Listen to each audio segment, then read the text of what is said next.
The range of bows and crossbows is limited, but look for high ground to significantly increase their range. So, first of all, you'll have to decide with me a couple of things like who do we make, what do we play, first of all. Second of all, who do we take with us, and what do we do? Like, you're gonna do a lot with me. You're gonna have a lot of say in what we do. I hope you're completely fine with that, otherwise, well, Divinity 2 Original Sin, the definitive edition. Your spells will react with the environment. Yes, you are gonna help me a lot. So we're gonna start, first of all, options, graphics. I would like a fake full screen. There we go, that should be better, at least I can do this. That's a different thing, isn't it? Online game visibility. Controls.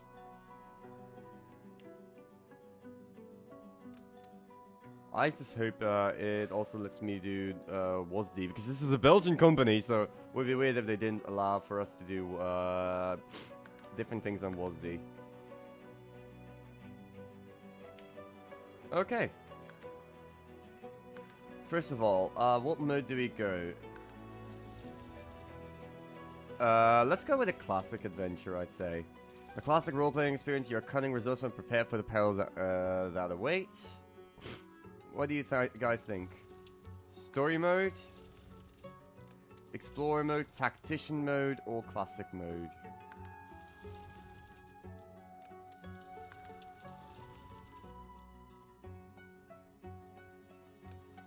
That's completely up to you.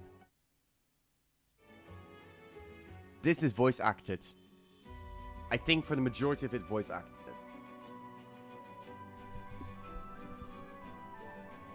So what's it going to be? Explorer mode is more forgiving, classic mode is normal, tactician mode is hard, and story mode is basically just main story. You're here for the fun and fancy, but not for a rigorous challenge. Story mode? That's basically like the easiest, I assume. You're here for the fun and the fancy, but not for a rigorous challenge. Whilst Explorer mode is like, you prefer a fair but forgiving adventure rewards, but rewards clever thinking in and out of battle. Classic mode, a classic role-playing experience. You're cunning, resourceful, and prepared for the perils that await. And tactician mode. Hold on, let's try regular. Bring it on. Combat is demanding, and your foes are devious and observant. For every surprise you spring, they respond with two of their own, not for the faint of heart. And honor, failure is not an option. Raise the stakes by limiting the already high challenging tactician mode to a single save game. If your entire party perishes, the save game is erased and your quest is well and truly over. Well, that's, yikes. Okay, let's not do tactician mode. I'm pretty sure it does. I think story mode is just making you do the least amount of battle as possible. I think classic mode is like the normal mode, and explorer mode is like, it's more forgiving. So I'd say this is very easy, normal, hard. I think that's the way it best is called, I imagine. But this being like, we don't want to fight, we just want a story. This being, I want it to be forgiving and easy, and this being just normal.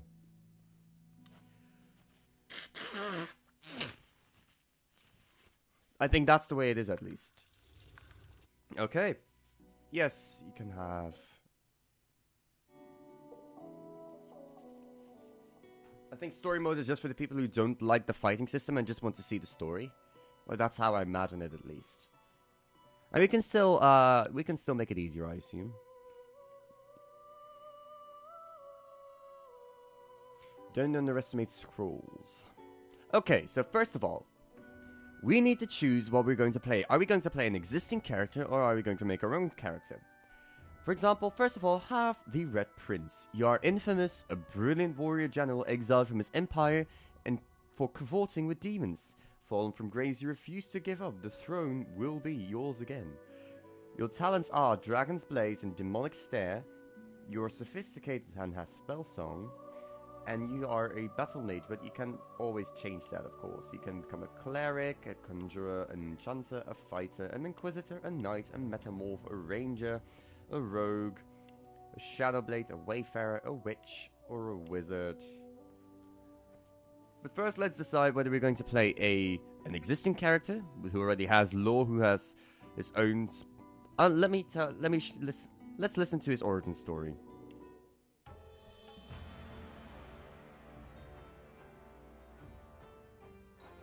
Famed, of course, for my unique red skin and unparalleled skills as a general of the House of War, I, the Red Prince, was raised within the vast palaces of the fabled Forbidden City.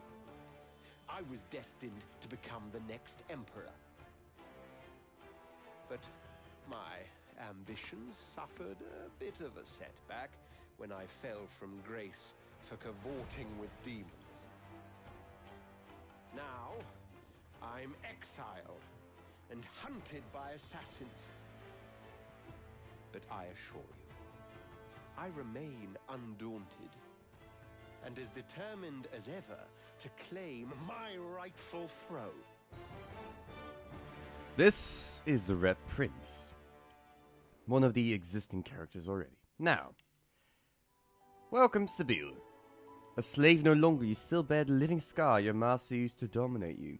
He turned you into an assassin, made you hunt your own kin. Now you hunt him. You have flesh sacrifice, break the shackles, corpse eater, and ancestral knowledge. And I think she normally is a rogue or shadowblade. I think a shadowblade. Probably a rogue or shadowblade. I think rogue.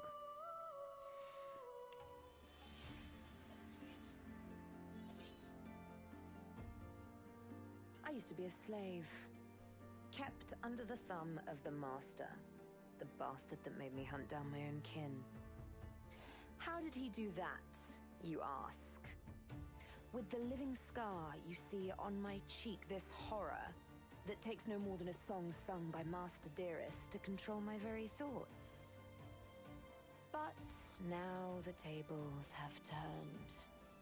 I broke my shackles, and when I finally find him, I will make the master sing a very different kind of song.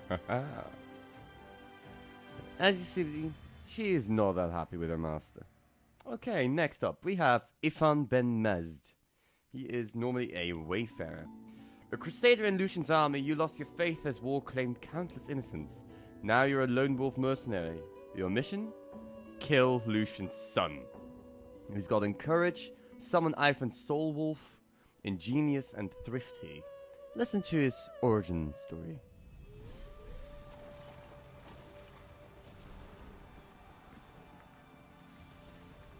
Once I was a crusader for the Divine Order.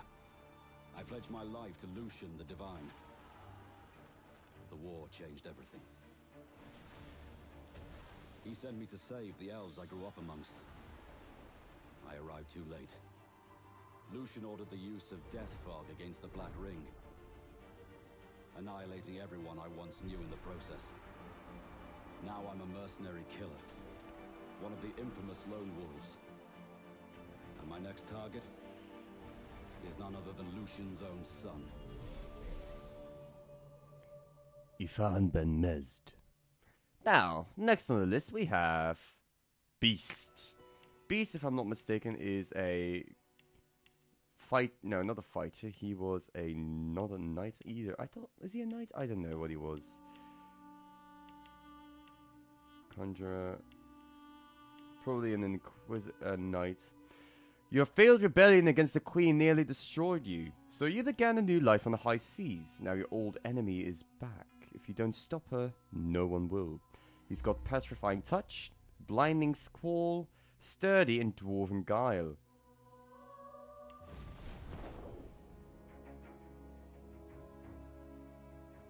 I was just thinking about someone I used to know. My cousin, the Queen, in fact. A tyrant. I tried to stop her, but things don't always go according to plan. She cast me out to a forgotten island and made short work of my allies too. Lucky for me, I was able to commandeer a ship and began a new life for myself out on the high seas. Aye, but I hear that the Queen is at it again. And there's something darker behind her madcap schemes this time. If I don't stop her, I don't know who will. That's Beast. Moving on. Losa. She is, if I'm not mistaken, a witch. Or was it a wizard? Not a wizard, no.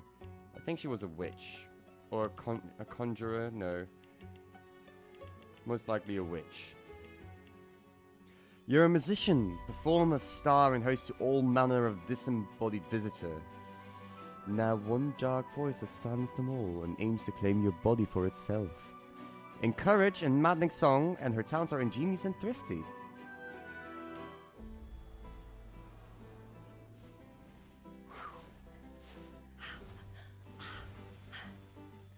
All my life I've been a performer, a musician, beloved and celebrated by all. But I have a secret. I'm also a playground for sprites and spirits and worse. The voice that rings inside me now is darker than any that came before. Almost caused a bunch of my fans to rip each other to pieces. But you can trust me. I've got this under control. Step 1. Find out who or what is trying to take control of my mind. Step 2. Make it sorry it ever tried.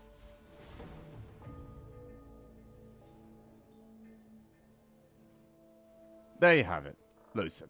And last but not least, Fane. You woke up and your world was gone. The last of your kind. She's too Suki-ish for me. Last of your kind, you hide behind the charmed mask, in searching for the truth about a history that no one ever knew existed. Play dead and time warp, you're undead and also ingenious.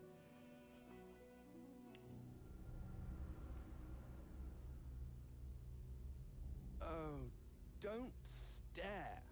How would you look after eons in some ghastly crypt? Your people are rather prone to death. Mine are not. Yet when I emerged from my completely unjustified imprisonment, I found them gone. Our culture forgotten. Any trace of the world I knew all but obliterated. I must even hide my true face beneath an ever-shifting mask for fear you savages will attack me. That is how I wander this strange world. Trying to uncover the truth about a history you primitive people never even knew existed.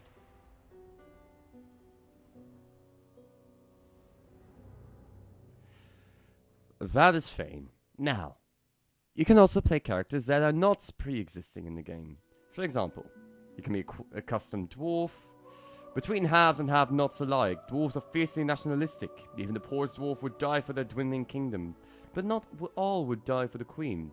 They are sturdy, have dwarven guile, petrifying touch, and dome of protection. Female dwarves, male dwarves. Elves. The annals of elvendom are written in flesh. Elves eat of the dead and absorb their memories. Now the elves are in peril. An unforgettable hero must rise. They have flesh sacrifice, dome of protection, corpse eater, and ancestral knowledge. Male and female. Humans. Adventurous, confident, flexible at times, even clever. Humans are dominant in Rivellon. They always play the hero in their own endless wars, even when they're the villains. They're ingenious and thrifty. They have encourage and dome of protection. Lizards. To most, lizards are exotic and mysterious as the ancient empire itself. The world knows them as warriors, philosophers, and slavers, to be respected and feared. Their talents are sophisticated in spell song. They have dragon's blades and dome of protection. But this is not where it ends. You can be an undead dwarf. The undead are considered abominations in Rivellon, an affront to the natural order whose mere presence invites violence. Those who walk among the living must do so masked. These are undead and sturdy. The undead elves, however, are undead but also corpse eaters. Then you have the undead humans. And the undead lizards. So, what's it going to be? Are we going to play an existing character, or are we playing... By the way, you can play with multiple people, so Drews, if you have the game, you can always join me. Just so you know.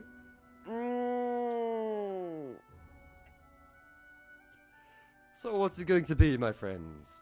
Shall we play an existing character? Or shall we play a character made from our own...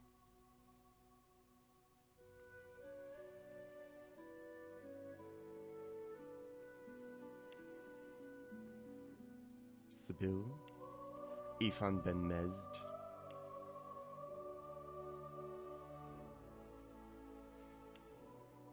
Beast.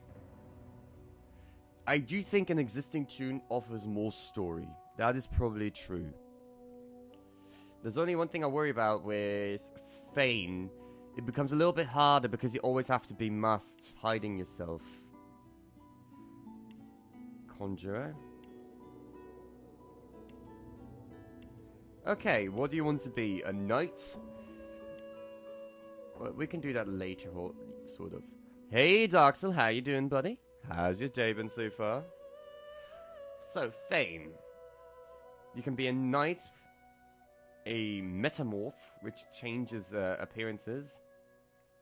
Yes, you get your VIP status. A ranger,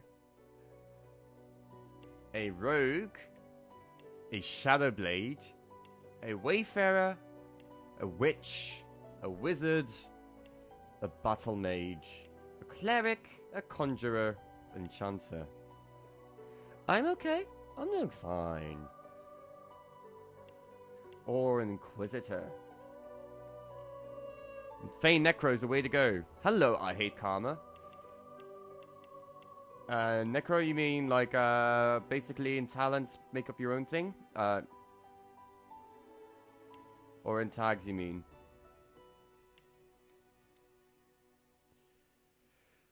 Okay, first of all, so, I assume you want him to be an enchanter or a conjurer. Mention a bolt, elemental totem. Howdy. Decaying touch, that's a cleric. A battle mage. I think most likely, like, what would fit Fane the most is a wizard, I assume. I can look it up for you.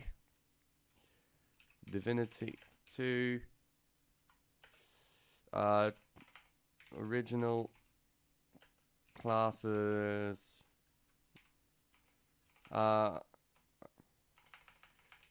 Character existing presets.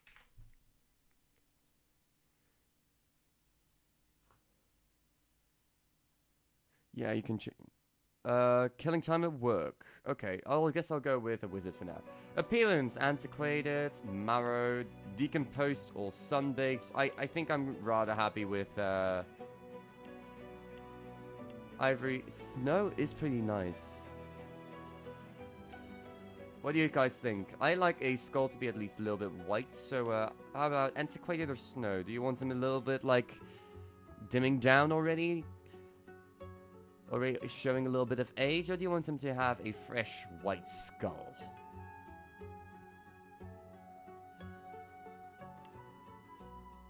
Okay, antiquated. Face. Face 1. Okay, his face I don't really want to change. Like, you've got face 1, 2, 3, 4, 5, and let's go with 6. Hairstyle, no hair. Yeah. Facial features, no, we're not giving him a beard either. Okie dokie. Presets. What do we want him out? A battle mage?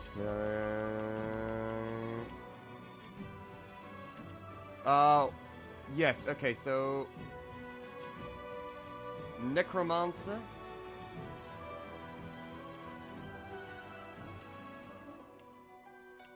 So what do we want? We want Necromancer, and what else do we want? Summoning?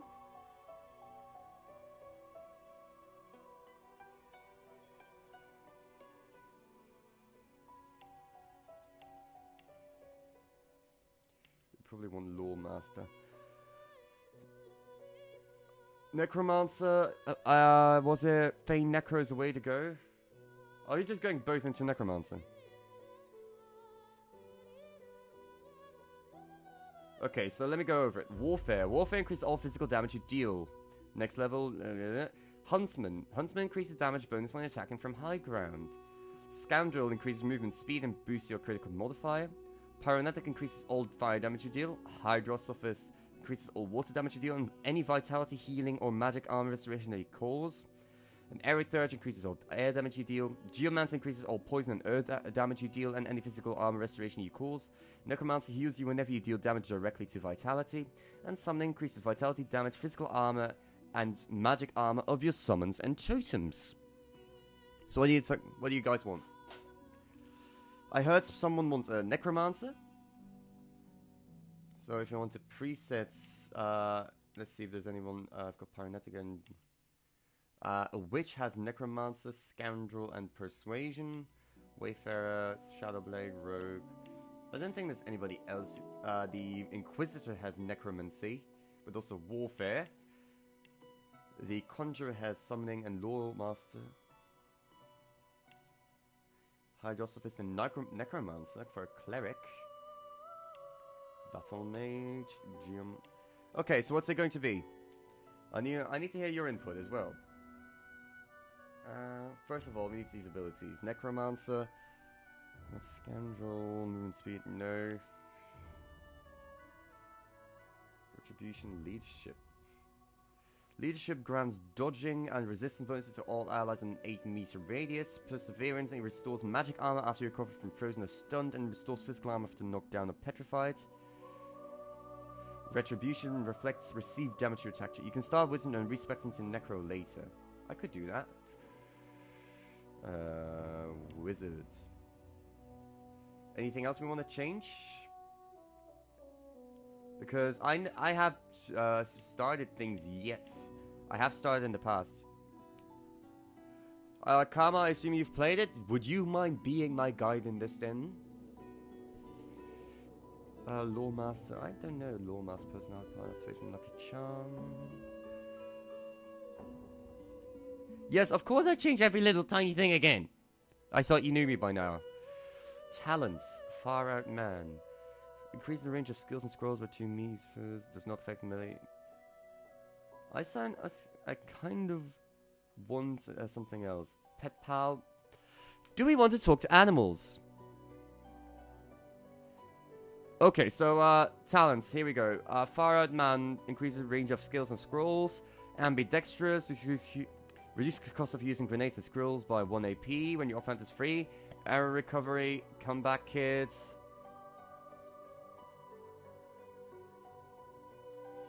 Demon, Elemental Affinity, Escapist, 5-star Diner, Glass Cannon, Gorilla, Hotheads, Leech, Living Armor, Lone Wolf, Mnemonic, Morning Person, Opportunity, Parry Master, Pet Pal, Savage, Sortilege, Slingshot, Stench, Torturer, Unstable, Walk It Off, and Water Rush. I'd say, all about combat kits. Once per combat, if any enemy lands a fatal blow, combat kit will help you bounce back to life with 20% health. If you die and are resurrected in combat, combat kit will be available again. I think that's pretty good. What do you think, Darkseal? Darksy. Chocolate Bear! Elemental Affinity, Executioner, and Savage, Sortilege, and Far Out Man. Okay. Far Out Man. Let's see. Available tags. Barbarian, they call you a savage, an animal.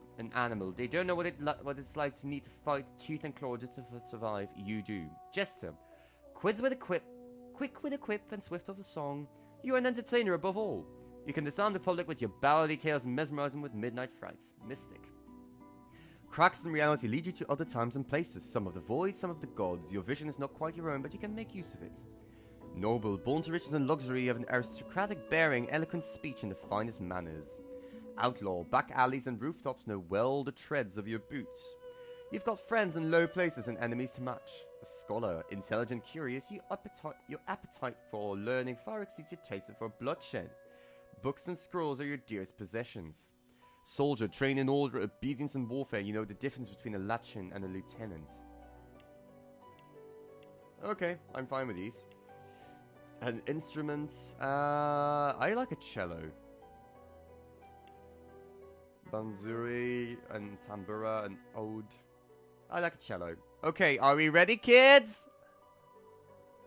I can't hear you! Ooh! Let's start the game. Beware, playing as an undead poses unique risks and benefits. Undead must veil their true selves from the living or risk being attacked. Healing potions and spells will damage you while poison heals. Undead can pick locks with a bony finger alone and can survive the scourge of death fog. Oh, you want to... Yep, let's go.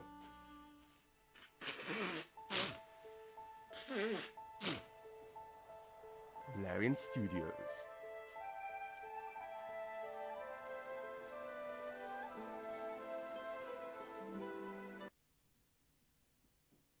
It all happened like I knew it would.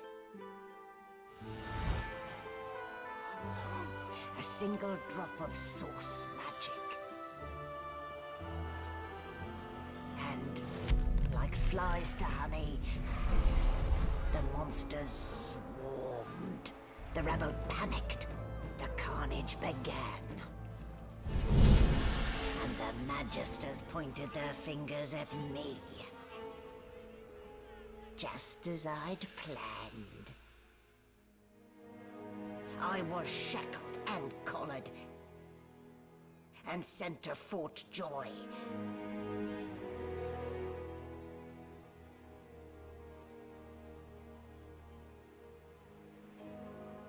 I'd come here to kill Godwoken. But instead, I became part of their story.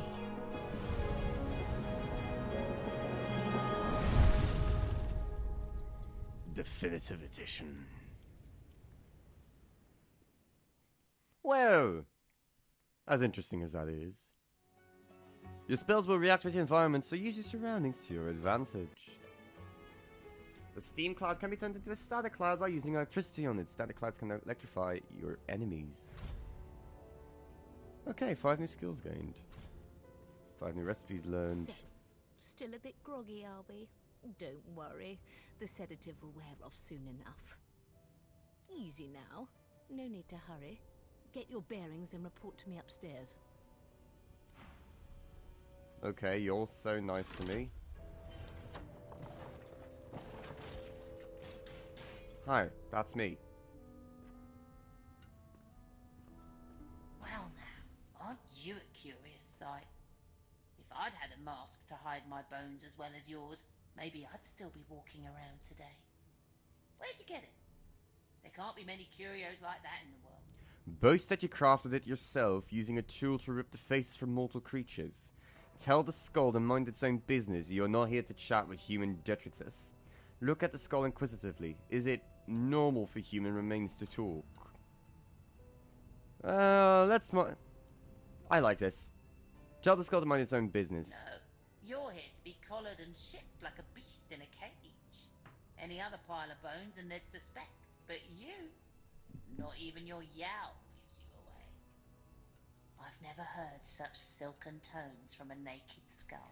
Admit that your voice is something of a trick. Your words and tone are projected directly into the minds of others. Boast they can make others hear the voice you want them to hear. You are that powerful.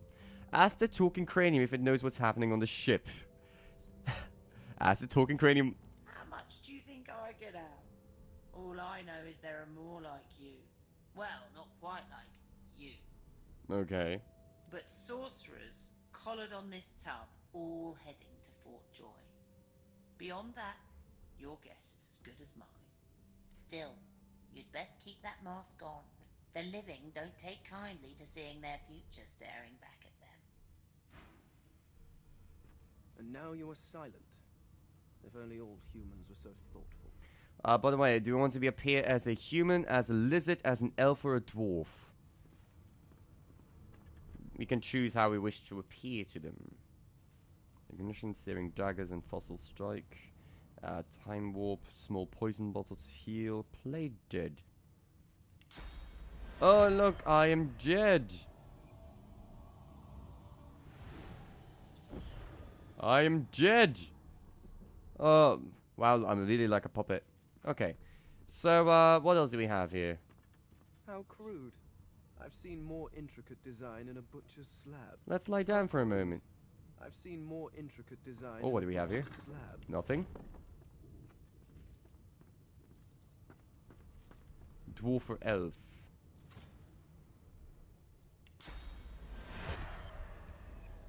I appear now as a dwarf. You are you, but more. You are another, but not. You look to your hands, your belly, your feet. Flesh you don't know, molded into unfamiliar shapes. You cradle your aching head, where another's memories and wisdoms mix with your own. Your fingers trace a line from your head to your face, feeling not the creases of the mask, but the porous surface of new skin. You lower your arm, blink twice, and step forward in this new guise. Okay, why thank you. Oh, what do we have here? Money! Gold. My gold.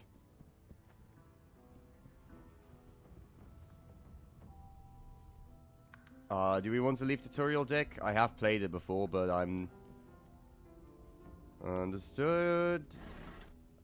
Panties! Do we want to take panties along? I don't think we need to take panties along. Ooh, fire arrowhead. And gold. Yes, we do want the gold.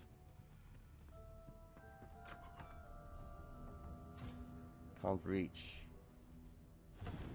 Thank you. An animal's sty. Freight or food? Hi! Shaking her fluffy coat, the sheep eyes you balefully, her rectangular eyes like letterboxes to the void. With one sharp hoof, she kicks you right in the shin. Wow! Rude! Bitch! I was just being nice. Oh wait, no, that was not my intention. I do not want a box. I was just wondering if there's anything in there. An egg. Sure, I'll take an egg with me. Did you expect a needle? Wow. I'm so witty.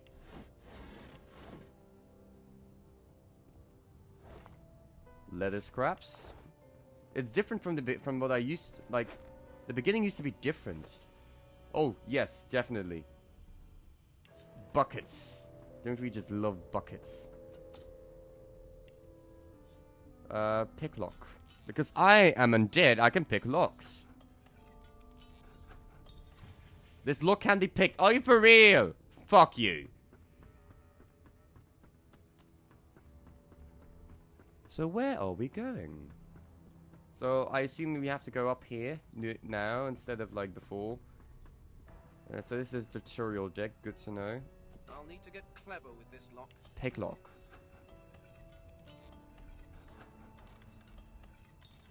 Thievery level 2. Oh, fuck you.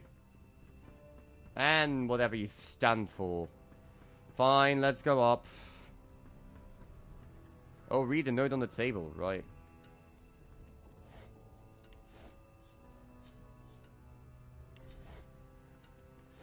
On which table exactly?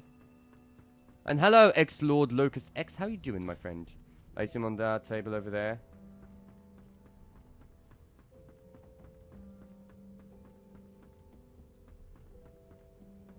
The door you can't open. Oh, you mean over here, that one. My apologies.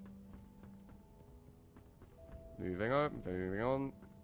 Did I open that? I probably did. I probably did.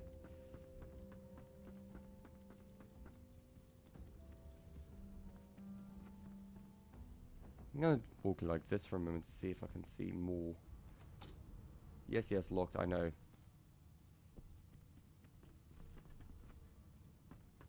Ah, the other door to your right. No worries. Can you move around here a little bit? Thank you.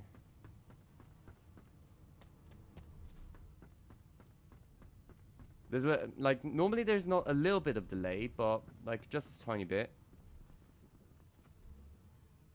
There is no table. Is there supposed to be a table somewhere that I'm missing? Move the boxes. Ah, okay. You move.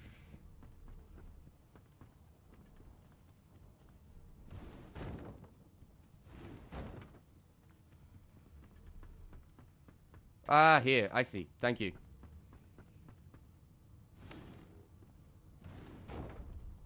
What do we have here in the vase? Ooh, now that is what we need. Unlocked. That works. What do we have here? Oh, come on. Grab it. Orders from Guard Steward. Important. It's come to my attention, again, that several of you are bypassing the cargo hold security measures by sliding boxes into the pressure plates. This will not do. The purpose of these measures is to require the presence of at least 3 magisters at a change of shift. Any deviation will result in at least 1 magister getting thrown overboard. Make sure it isn't you, Magister Sewan. Ah, good to know. I assume that's the one you're talking about. By the way, is there something in this barrel? A pocket knife. I will be very much taking that. Thank you kindly. Ooh. Is that bread? Okay. Food. Food. All the food. All the food. No, I don't want the plate, damn you. Don't need the plate. But the food instead. Anything else we want here? No, that was a mistake. Huh. Open sesame. A minor healing potion that basically would kill me if I took it, because I don't get healed, I get poisoned. What do we have here? Oh boy. Yellow. Yeah, I don't mind being slowed, but don't set things on fire, please. I know myself, I know I want to put things on fire, but I think this is a bad idea. Can I open this door? Fasten tight. Let's try to pick the lock. Unlocked using bony fingers. Ta-da! What do we have here? Potions. Empty potion bottle. More potions. Bottles, at least. What's in the crate? Nothing. Ah. No, rather not lie down there. Empty. Why, thank you for that observation! My mind, nothing gets past you, does it? I assume that's poison. Oh, right, poison, I don't mind. Poison. Poison heals me. Empty potion bottle. Okay, how are we going to do this? How about...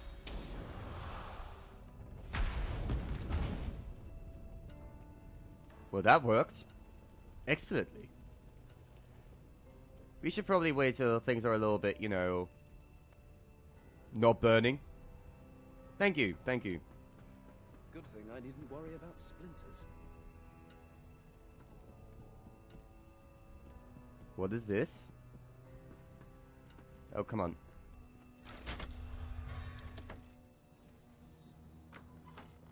Seriously? All that issue just for this? Started. Nowhere to go but up. What is this?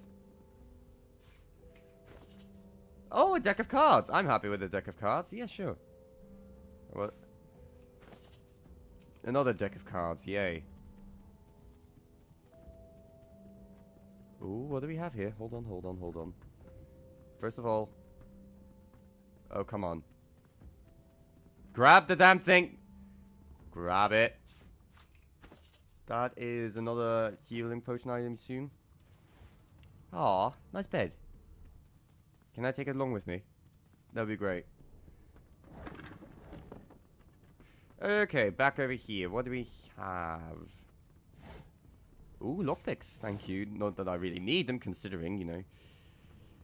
Hello, can I help you? The Magister Guard snorts and sniffles as he sleeps.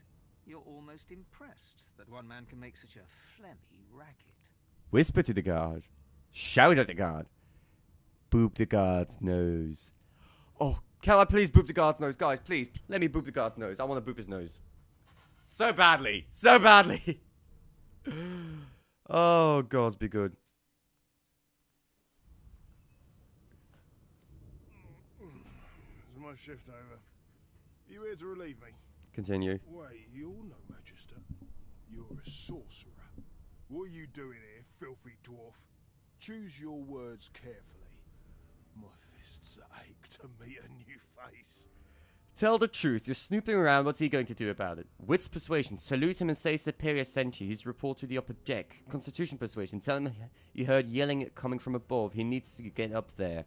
Finesse persuasion. Laugh and tell him one of the guards on the upper deck fell overboard. He should check it out. Tell the guard you're itching for a fight and he's your mark. Okay, guys, this is where you get to decide. Do we try to get out of this by persuading him with wits, constitution, or finesse? Do we tell him the truth, or do we just tell him that we want to fight? Something that will always get you into a fight. You guys want to fight? What do you think, Drews?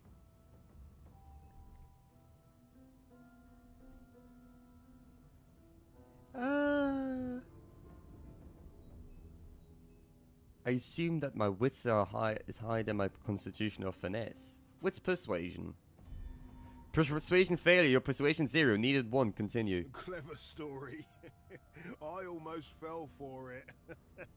Almost. Well, I figured that we're going to have to fight. I should have known there'd be trouble. Yeah, about that.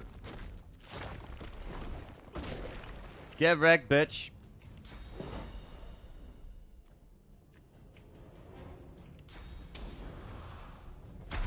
Goodbye. So much for a peaceful stroll. Okay, can I have something from you? Laboratory key. Good part of a sword. Wait. Could I have had the laboratory key earlier? Did I not have to lockpick it? Locked. Pick the lock. So much for wits persuasion. Is there anything in here that I can use? Oh, yes. No, take that along with you. Okay, no, I can't take that along with you. A ball and chain. Boring. Well, I'm sorry I'm not entertaining you, Fane. And I feel like, did we have to kill him? Let's be honest, did I really have to kill him? Well, obviously I did, knowing myself. It's... Hi, can I help you? The prisoner's gaze finds the sunken hollows that once held your eyes. He speaks not with gratitude, but with gleeful malevolence.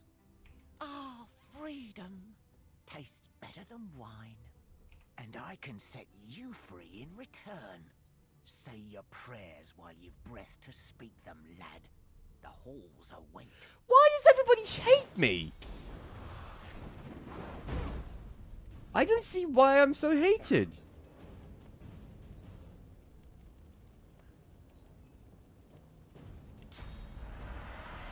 Target too far, then we're just gonna do...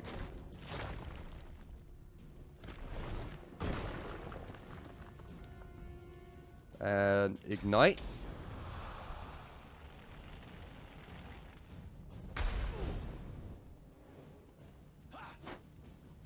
Missed me, now you gotta kiss me again.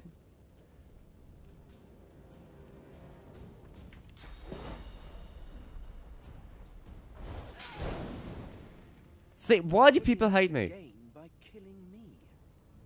Strange forces are at work. I agree. Why do people hate me so much? Also, small poison bottle. I'm poisoned. Good. Now that heals me. You've got gold. Why, thank you. Now, question. Why is everyone trying to kill me? I'm already dead. What do you have to gain by this? And why were these gates, like, burning a bit longer than the rest of us? And why am I letting... Everywhere I go, things end up in coals. I don't know. FYI, not my fault. Just saying. Did I check this crate? I did not check this crate. Anybody else who wants to fight?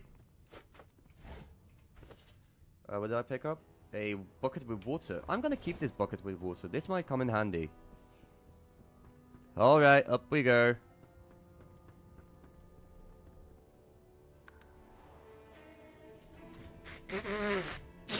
I see. Now this is the beginning. Okay, 2 new chronicles. Troubled water. Get your bearings and go into the upper deck. As sorcerers, we've been arrested by the Divine Order. The prisoned island of full joy awaits. I am bound by a magical collar that cannot be removed. My story so far, skull from the times past, fame. I am an eternal, imprisoned aeons ago by my king. Now I'm free, but my people are gone. I've heard rumors of the structures being uncovered at the Black Pits. I must find them.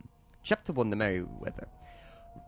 We are aboard the Merryweather on our way to the Sorcerer colony of Full Joy. We are told there is a murderer on board with us. Alexander's advisor Dallas noticed that the Voidwoken are attracted to Source. Alexander quarantined the sorcerers. The divine sacrifice did not buy peace. The rise of the Voidwoken brought the world death, destruction, and fear. Lucian the Divine, champion of the gods, sacrificed himself to save Rivellon from the Void. His son Alexander now leads the Divine Order. The Magister Crusade. Led by Lucian's son Alexander, the dominant Magisters of the Divine Order are rounding up sorcerers for exile. Okay, what else do we have here? Oh. Let's put an apple in there, and an apple pie, and an egg, and some ham. And what do we get? Nothing. Okay. Do I have recipes? An improvised wand, short stick, and a skull. Potions. Nothing. Armor.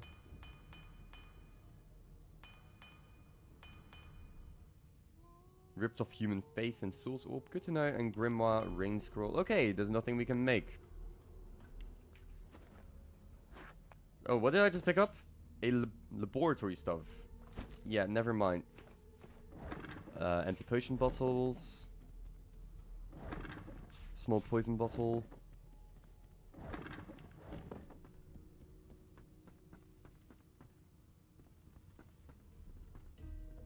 Don't mind me, I'm just checking things out. Ooh, look at this. I would lie... Can I not lie down in it? Come on. Decaying touch scroll. And sheet of paper.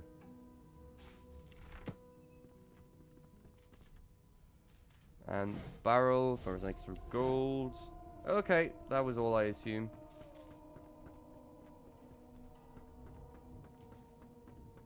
Hello. Hi. Why, you're looking a bit more chipper. Yes. Looks like that collar fits you snugly enough. Nice bit of work, even if I do say so myself. No marks, no indications of a struggle.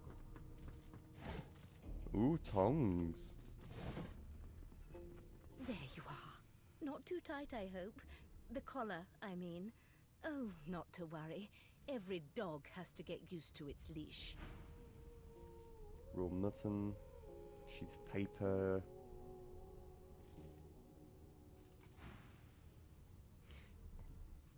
In the meantime, your next stop will be Magister William. All passengers have to be registered in the ship's manifest, and he's the chap in charge of the logs.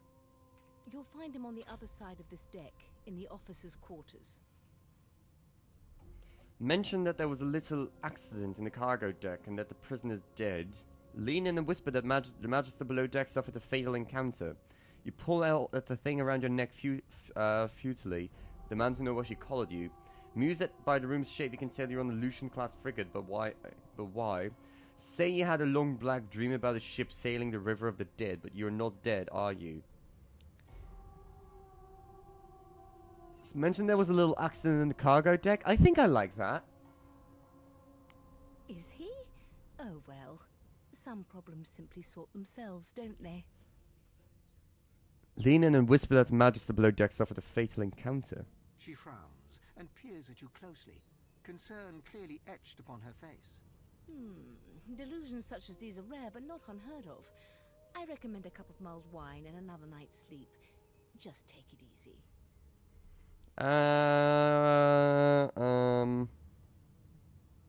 Scholar. Why? Because we're at sea, of course, and have been for several days. Index fingers pressed to her lips, she pauses a moment to give you a scrutinizing gander. My word, you do seem a bit befuddled, don't you? Perhaps I was a bit too generous with that sedative. Fuck you. Well, I'm sure you'll soon gather your wits. Most likely. Eventually. In the meantime, all you need to know is that we're en route to Fort Joy. A new life awaits, and if you're a particularly good boy, perhaps a cure as well. An end to Source. For good. You pull out the thing around your neck futilely. Demand why she collared to know why she collared you. Why, for my peace of mind, of course. Why don't you try casting one of those Source spells of yours? See what happens. You recall great powers building up inside of you, the ones you command before you capture, unleash them. Feign, recall the feeling of waking up and draining a body of souls. Recall the rushing power that filled you. Unleash it, or she might be playing a trick. Don't do it. Currents of magic surge inside you, boiling, bursting, then breaking, only to fade back into your soul like rain into the earth. You better stop before you hurt yourself. All will, but no result. There you have it. See? The collar's function. It neuters you of sorts. Makes you unable to cast Source. For your own peace of mind, of course. Yours and the whole world's. Didn't know I was into that, but apparently I am. As Source, we were told to register with Magister William at the other end of his ship. This collar prevents me from using Source magic. I am banned by a magical collar that cannot be removed. Also, before I forget. This notebook is filled with meticulous notes observing the traits and habits of the mortal races. It details the food that they eat, the clothes they wear, and the speech patterns. It also includes some rather confused diagrams of their mating habits. Oh, poor Fane. No indications of a struggle. I want to steal this. Can I steal this? What happens if I kill her? Guys, can I kill her? How about that kill her, guys? What do you think? I kind of want that book. Read. The Source King insists there are no magics too foul, even those that would block or even remove the scourge within an individual. I delight in his madness. It is an invitation to manipulate all which ones believed immutable. He provides all manner of experimental subjects. The text beneath lists a series of hexes and materials required for muting souls. Some of those objects are circled in black ink and annotated as follows. Helm, collar, mask. Good gods, there's been a murder here. No shit. The young Magister stands pale and silent. Her knuckles whiten around her weapon as you pass. Okay. Behind the Magister, a bloodied mass lies in a heap. Gore and limbs lie at odd angles. You can't make out a face amid the mess. Peer into the room and ask what happened. There's been a murder. A sorcerer was killed by one of your own. Lucky you were busy getting your collar fitted at the time, or you'd be a suspect like the rest of them. Waters is investigating. She'll figure out who did it. Always does. Pause. Always does. Ask if this sort of thing happens often. You surprised? You're one of them. You know what sorcerers are capable of? Whoever did this found a way around their collar and killed a man. Small ones this time, thank the gods. We'll find out who did it, one way or another. Nothing to see. Let's not step into the blood. Thank you very much. Ugly sight, isn't it? Burns me up this happened under our protection. We're extremely lucky no Voidwalker followed the source that did this. Inform her that she wasn't this man's protector, she was his captor. Ask why she's letting you so close to his crime scene for all she knows you could be the killer. Let's ask, why, she a captor? Finn didn't see it like that. He was desperate for us to help him. Two things scared the living daylights out of him. His own shadow and his own source. We'll find out who did this. Speaking of... She looks up at you with a mirthless smile. I was on duty in your room when the murder happened. You were asleep the whole time. Didn't even stir. You're one of the only indisputably innocent people on the ship. Unless you can commit murder in your sleep, of course. Shrug and say maybe you can. You are a sorcerer after all. Tell her that's a trick you haven't quite mastered. Ask if she's investigating her fellow magisters as well. One of them could have easily done it. Let's just say I am a sorcerer. Not with that collar on, you aren't. Well, bitch. Listen, I could use someone to keep their ears open for passengers. Sometimes they clam up in front of a uniform. Bring me a good lead, and I'll throw in a shiny gold coin for you. How about that?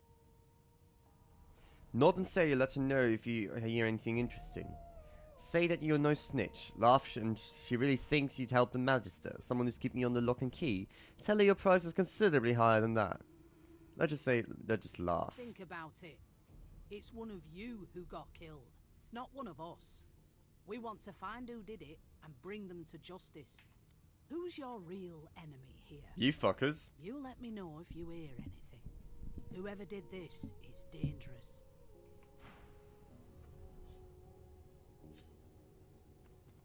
Oh, now I've got blood on my feet. Oh, not the intention.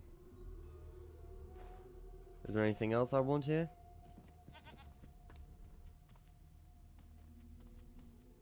So, anything interesting? Ask her to define interesting. I'll take that as an... Don't stand in the blood, don't stand in the blood, don't stand in the blood. God damn it! What do we have here? The hatch is blocked. I'll need to find another way. What do we have now? Rope. Rope is always handy to have, right? Heidi, Heidi, Heidi ho. How are we all doing? Oh, look, it's a sheep. I wish I had more intelligent conversation with sheep.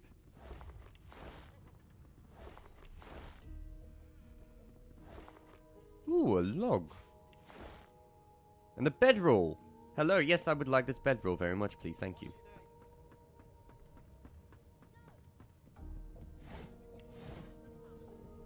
Bah! Bah! There's a metal crate. Hi. Do you know Losa? She's a really good singer. I'm better though. Listen. La la la la la.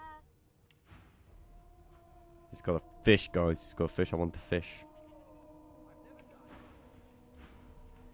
First of all, there's something. Sonnet from Sivan.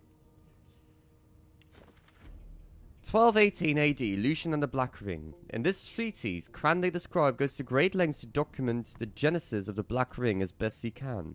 In summary, Lucian's adopted son Damien was resentful of his father and became the Lord of Chaos, which sounds extreme, but according to Hubert, Damien may have a good reason. There is much more about Lucian's killing of Igerna, Damien's lover.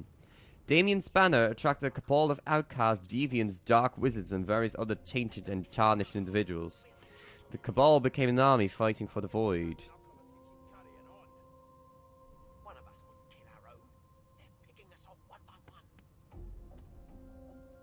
Anything else? That is the stern letter that we read. What's your job? You look like a magic maker. Like me, but maybe not so strong. I'm here because I'm magic. Are you here because you're weird? Did that kid just call me weird? I will kill you, little kid. I want this. I will trade you a tattered cowl, a deck of cards, a log, a rope, a bucket of water, a letter, and some lockpicks. Hold on, no. A ham, apple pie, bread, an apple, and that should be about it. Never mind, I do want that rope back. I'll give you an egg instead. There we go. I now have pants.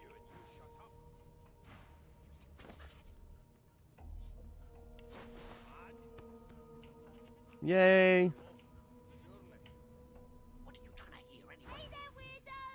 Can you stop calling me weird? Oh, hi. You're a dwarf. My best friend is a dwarf. Her name is Esther. She's smaller than me, but stronger, too. I'll see her when I get home. Aw. But you're not going home, sweetie. Hi. Do you like to play ball? We like to play ball. You know, depending on what I choose to be, I have different interactions. For example, I am now an elf. Do you know Losa? What's your job? I'm here because I'm... You look a little bit elfish. Maybe your daddy was an elf. My daddy's name is Frida. He's waiting for me at home. I'll go home soon. Okay, now that's just sad. That's just really, really sad. And now I am a lizard. Hi, I'm a lizard. How you doing? You know Losa? Wow. You're a dragon. You look like a dragon. But where are your wings? You want to see me breathe fire? Let's get back to dwarf. I like dwarves. I am an ugly dwarf. Hi, Losa. Ah, there you are. Husband. Would you please tell this very charming gaggle of not-at-all brat-like babes that I am by no accounts this Losa woman, nor do I sing, in fact. I'm deathly allergical. Play along and stick around with a grin. Tell the children they must be mistaken. Squint at a lot of them. Who's Losa? Says she must have you confused with someone else. Look at the past life dirty kids and say they seem well enough like brats to you. Say she must have you confused with someone else. I don't know. I don't want to disappoint the kids. But I'm also, like, undead and I don't care. Play along. How very correct you are, spouse of mine. Madame Josephine Gribbles de Peeb refuses to be confused with anyone else. Josephine Gribbles the Peep. What? What's so funny? Her pinched face cracks into a great grin, and she shoos the children away from her with a laugh. Yeah, okay, you found me out. Go on and git, and maybe I'll sing you something when I'm good and ready. She turns to you, dark-eyed and dirty-haired, and smiles flatly. Gotta keep ourselves entertained, haven't we? Says that's true enough. Shake a hand. Losa, you presume? Ask if she couldn't find some more age-appropriate companions. Say you're more concerned with survival than entertainment. I don't know. Do I want to, like, gain her favor, or do I want to basically just act appropriate to Fane? That's something... Okay, I'm gonna ask that now to you guys. This is important. Do you want me to act like Fane, or do you want me to play the game as in, like, getting favors with everyone?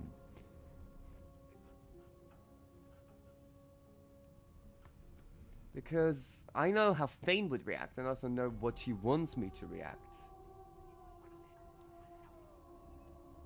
You presume right.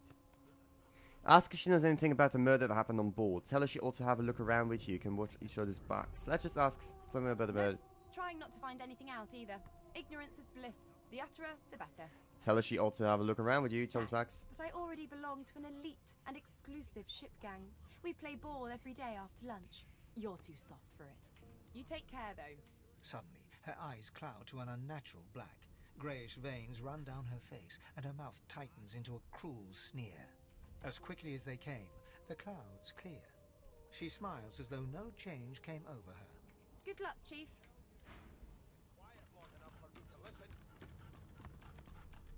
Name? Bow slightly and tell her your name is Fane. Well, you aren't here on my list. Scrammy, we're trying to catch a killer here. Well, you're a little bit of a dick. Bark! I wish I could understand the dog. You sure about that? Oh, I can craft a potion. I can craft a potion. I can craft a potion. Formation. What's your name? Journal. World map. Crafting. There we go. Recipes. Potions. She got eaten by a void woman. Wait, I don't have what it needs to craft a potion? The dog knows who I am. That makes me very, very uncomfortable, to be honest.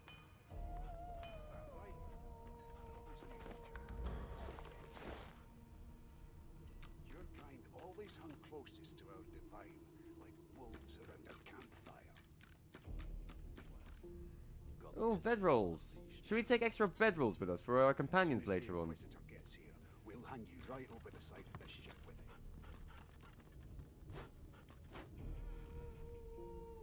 How dare you classify... Oh, the eternity we shall spend together. Boulder Rogue, thank you for joining the Insurgency. Welcome. Thank you so much for that follow. How are you doing?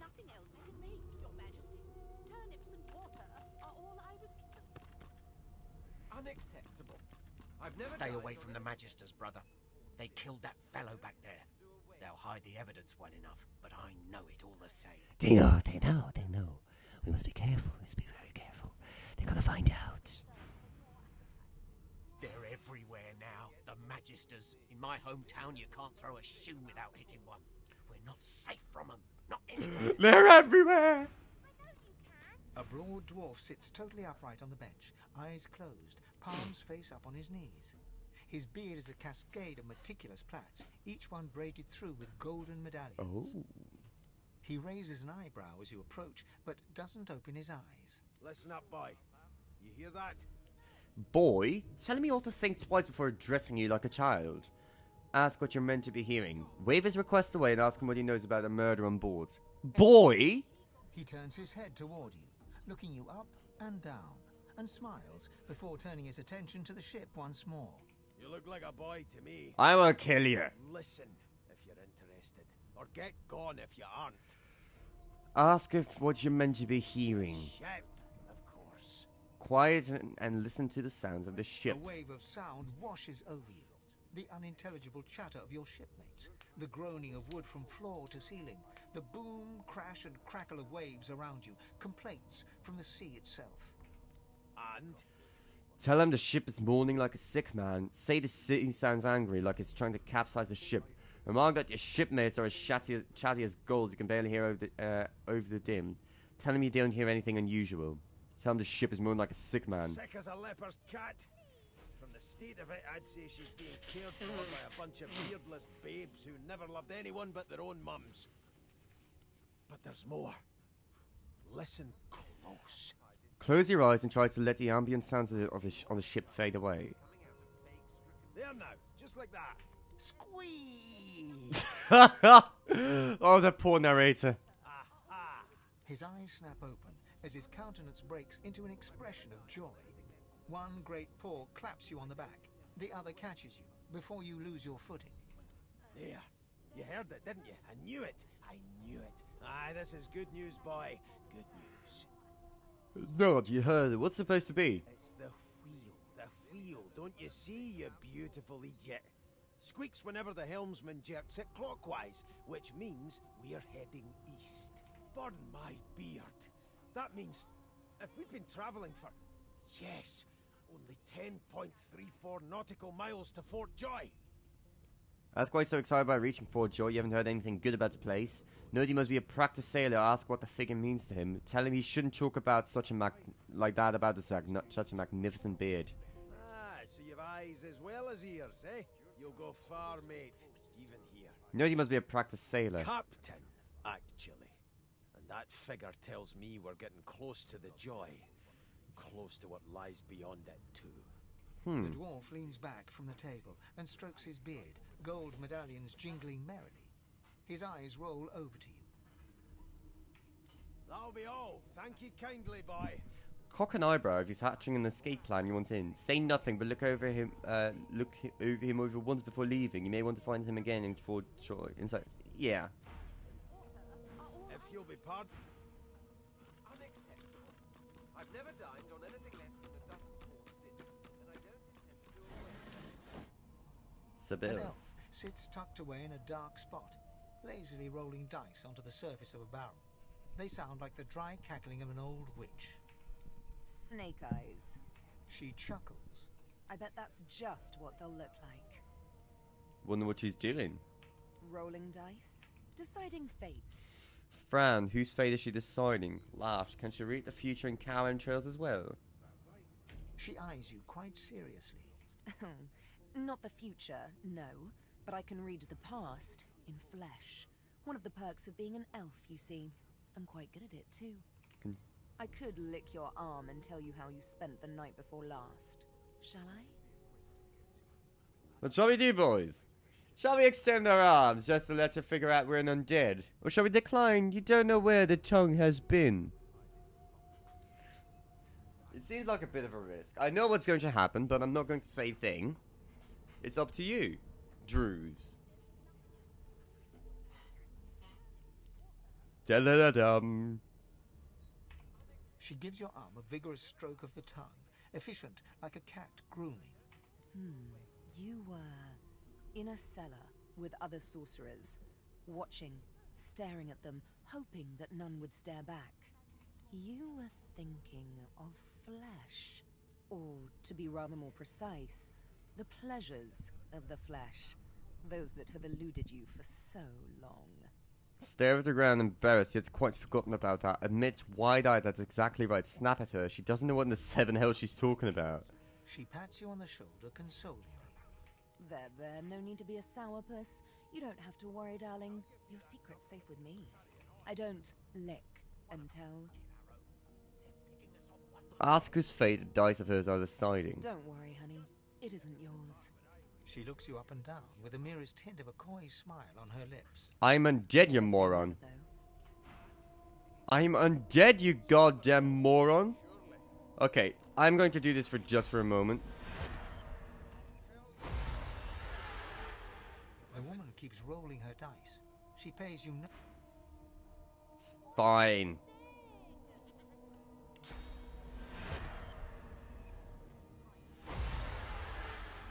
The living cannot stand the sight of undead. The supernatural masquerade.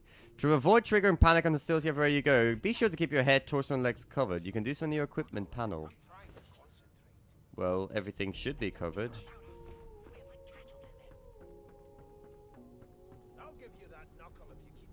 I'm gonna turn into a lizard for a moment to talk with them.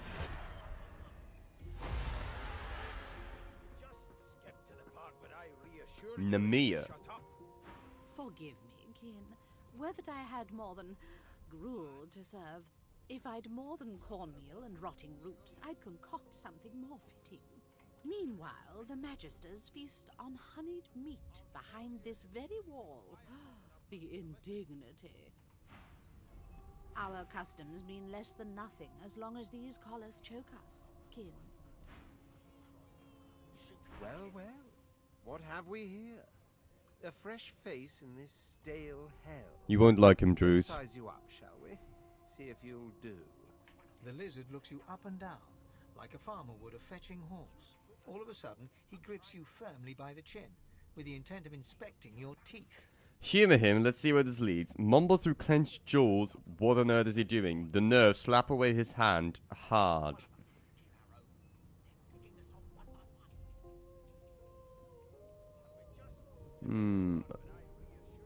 Humor him. There's some discoloration, but I've seen worse.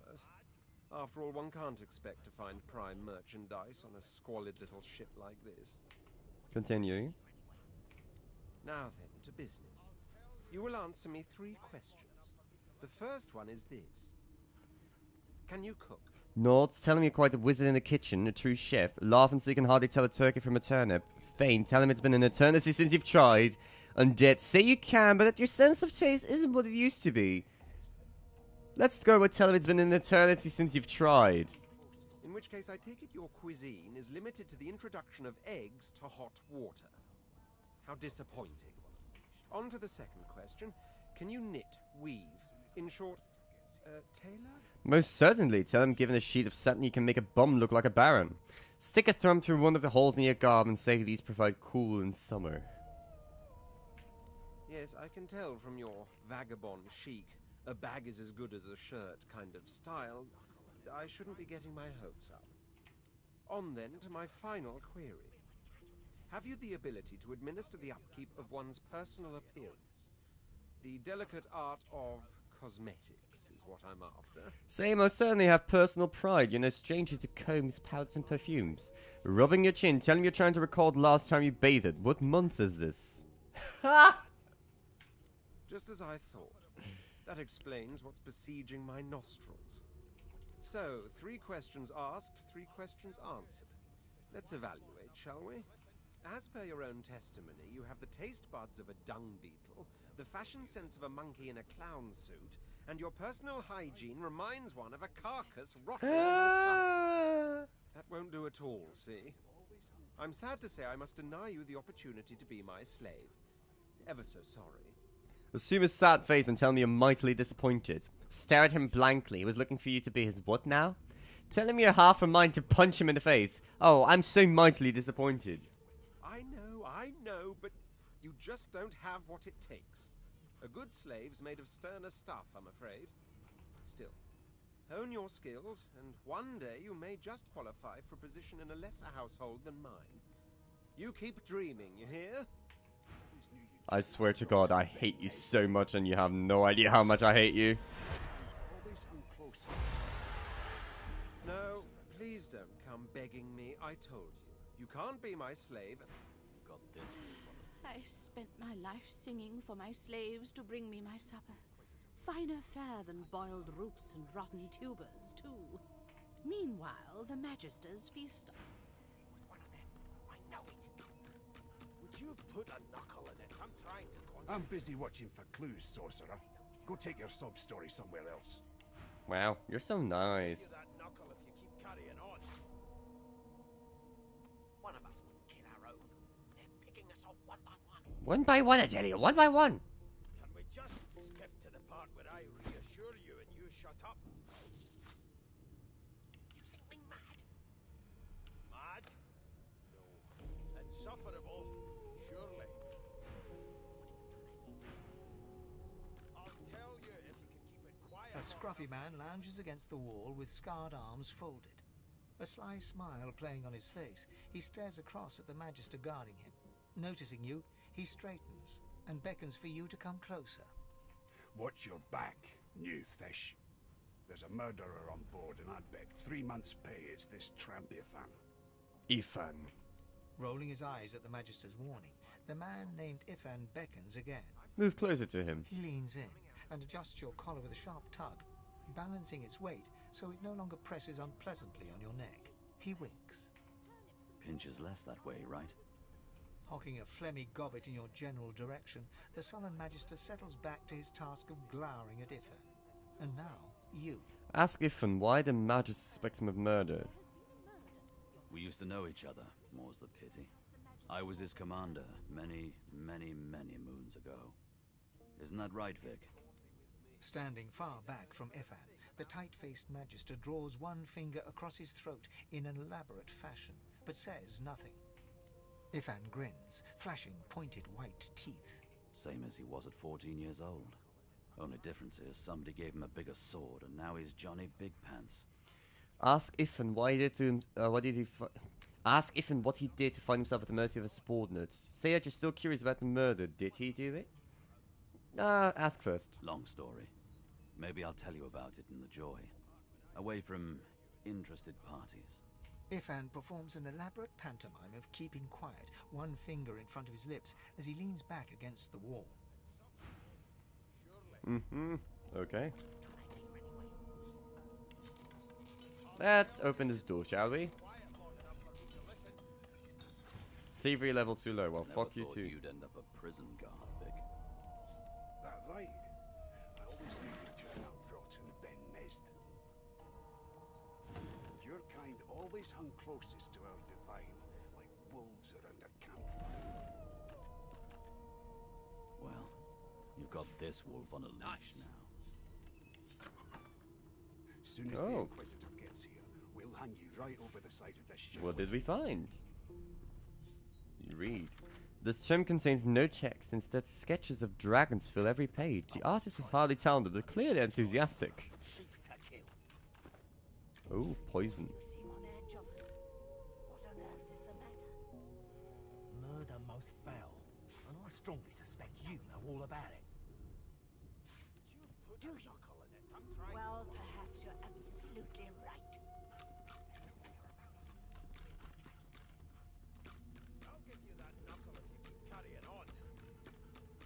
Who do you like most of so far of the people we've encountered, Drews? Oh, what did I pick up? Oh, a bucket. Hello, Magister Pay. It's a register, sir. Good, good. Magister Williams is just about done with the last passenger. You faring okay so far? Tell him you're fine, say you've been through worse. Ask if he actually cares. Ask if he'd be fine collared like a dog and stuck in a ship's hold with the corpse and the murderer on the loose. He tugs the collar of his uniform and chuckles. Sorry you're upset, sir. But we all wear what we wear for a reason. You head on in now. Williams will get you sorted fast. You've got Sibyl, the elf. You've got Beast, the dwarf. You've got the Red Prince. And you've got Ethan Ben Maz. And you've got Loser. Well, you've got nothing interesting.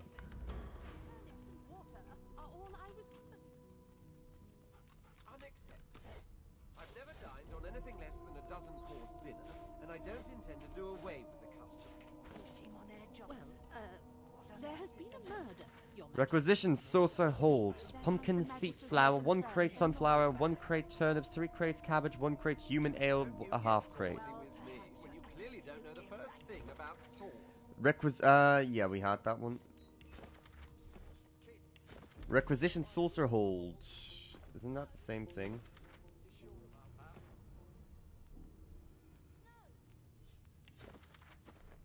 Note. A few of them are in good spirits, especially the children. The others are sullen. Don't blame them. Change is rough. But they'll make new friends sooner or later. And when we cure them for good, they'll be thanking us, not cursing. Well, most of them. That elf with the dyes, that lone wolf, the creaky-voiced woman in the kitchen. Some folks won't get over it. Reckon they won't be the first to get cured if they're ever cured at all.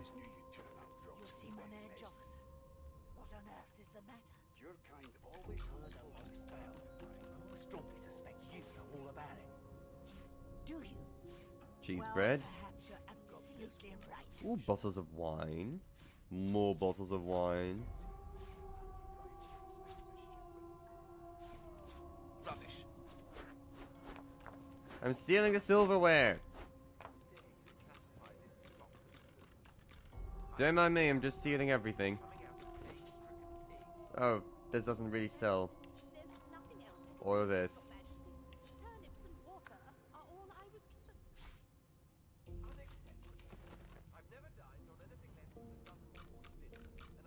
Standing at the center of the room, you spot a sorcerer haughtily eyeing a pair of nervous-looking magisters. They keep their crossbow trained upon her as she's being interrogated by an officer. So you admit it then? You murdered that poor fella?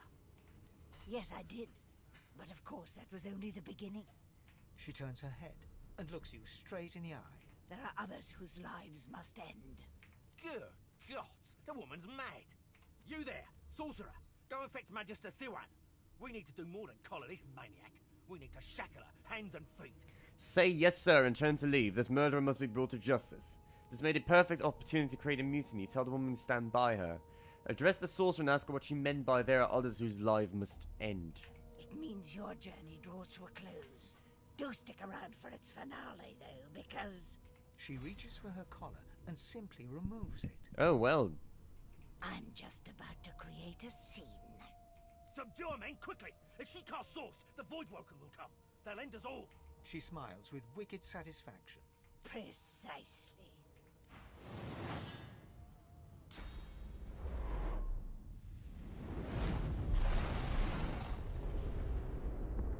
Well, aren't we fucked? It didn't really matter what you chose here, to be honest, anyway. Mask. She stole it.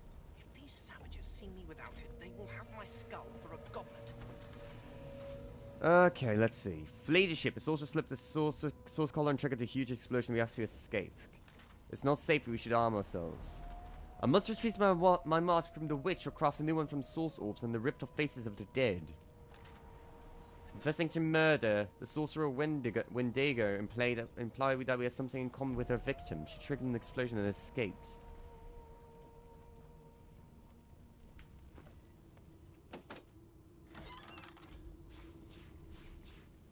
Improvised one it is.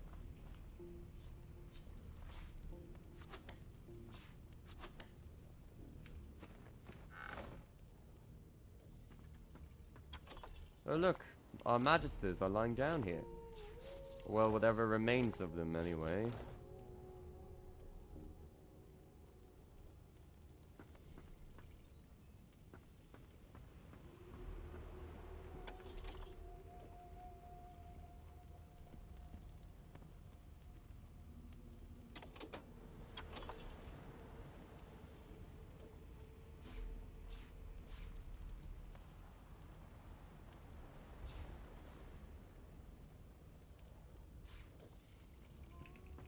Not sure what I picked up. Just empty cups everywhere that are not useful.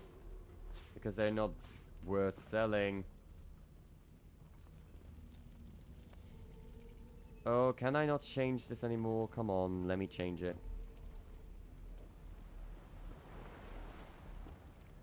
Excuse me, camera.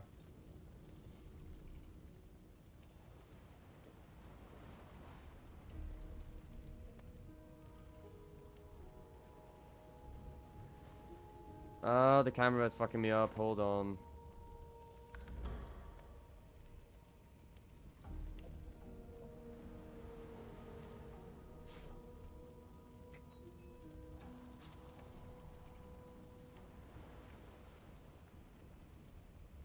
Camera, camera.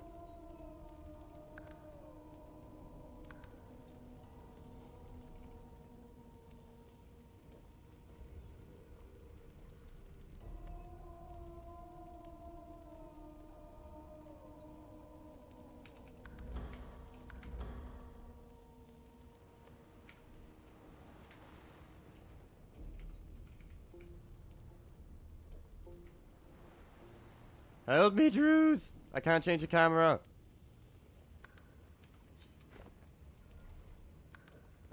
Controls, gameplay. Toggle tactical. Okay, fixed it.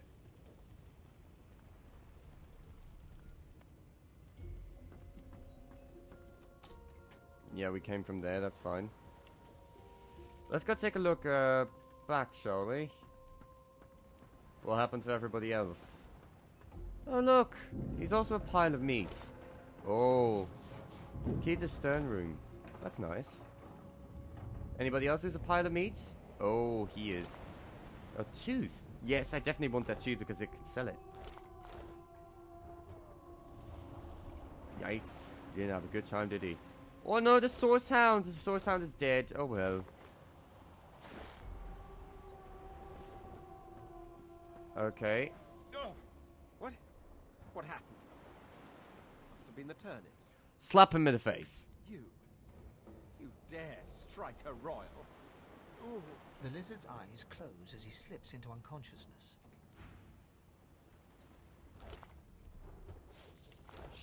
Nami is dead. Good to know. The Beast. dwarf lies in a heap on the floor, his great beard twisted and tangled around him. He is stock still. You can't see if he's living or dead. Hold your head. Carlton, is he alright? Okay, he's not alright. The dwarf lies in a heap. You hear a faint. Okay, so he's alive. Good for him. Anybody else who wants to talk?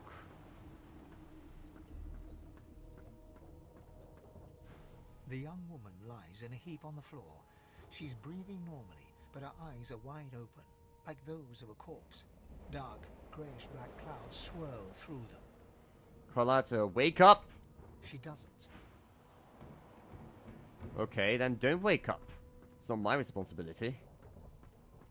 Can I help you? No, not the final dark. Not yet. So, like, take her by the hand and tell her to get up. Her hand lies limp in yours. She's too weak to stand. The dice roll darkly. They're rolling for me. Well, good luck with that, I suppose.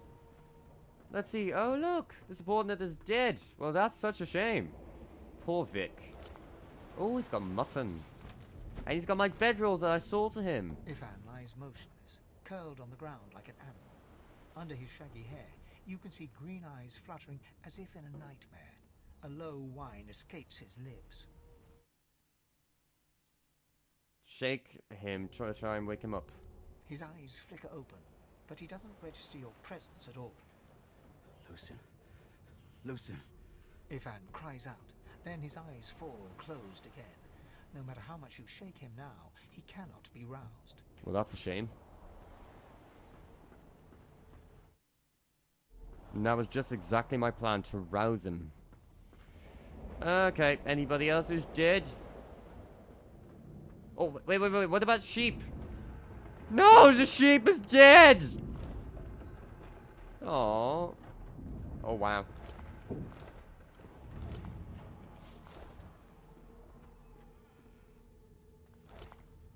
chunk of flesh. Oh, look at that. It's a broken source collar. Can I change it with mine? Nope, I cannot. Anybody else is very, very damn dead. A woman from Driftwood with nary a care offered me kisses that answered my prayer. I accepted her gift, and then to my dismay, I spied as she was and I her buffet. Once feasting was over, she licked her red lips. I rose from the floor, still coming to grips. She thanked me for coming and bade a farewell. My prayer indeed answered, though still I did swell. Not bad, not bad. Hi! I remember you. The Magister lies on the floor, unconscious and bleeding from a dire-looking wound. The Magister lies on... Thank you, by the way. I'll take that with me. Anything else I might want?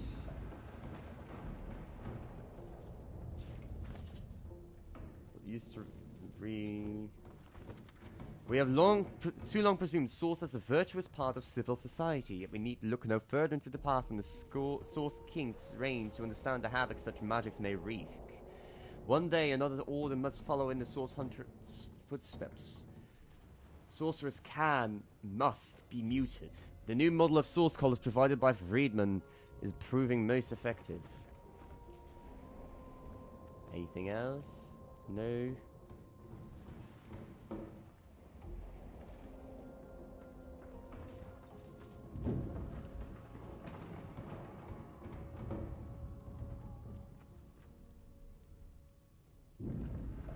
Wonder if anybody's still in here.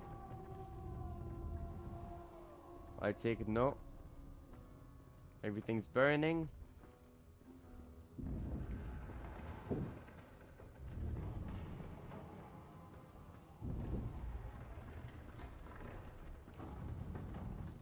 Okay, let's go.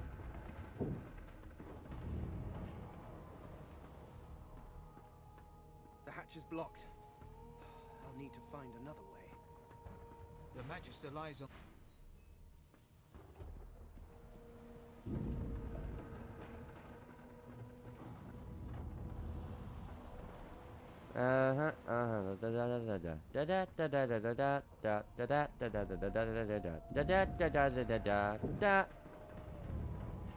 Don't mind me.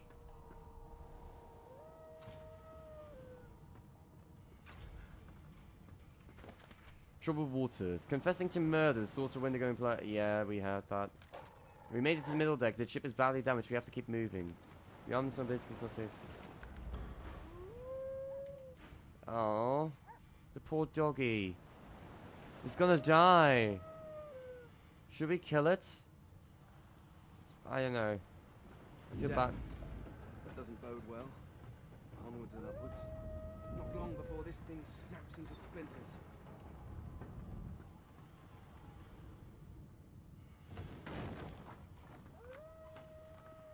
God damn it. I need to get off this wreck. And quick. A gold cup, yes please. Very much please.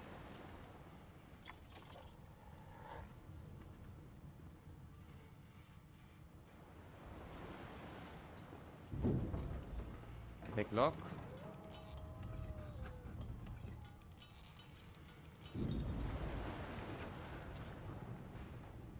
Pitchfork time. You're undead. You scare someone and they attacked you.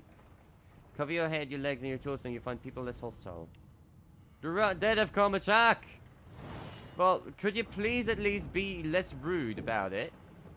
My word, man.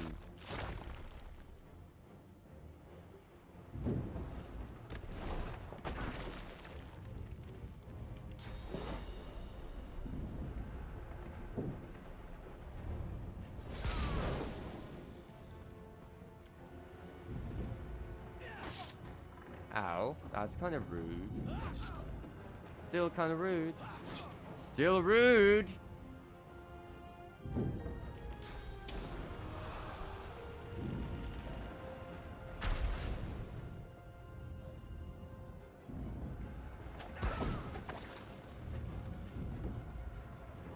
Anything else I can help you with, sir?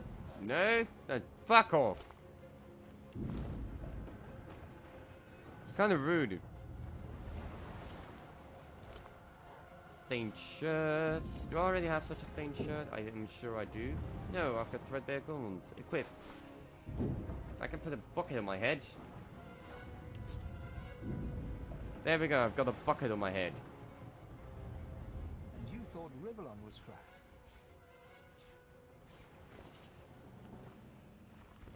Sorcerer monarchs once performed great deeds across the lands, and in his first days, Brackus did so from the isle he called home. But in time, as in true of so many things, he became increasingly corrupted by Source.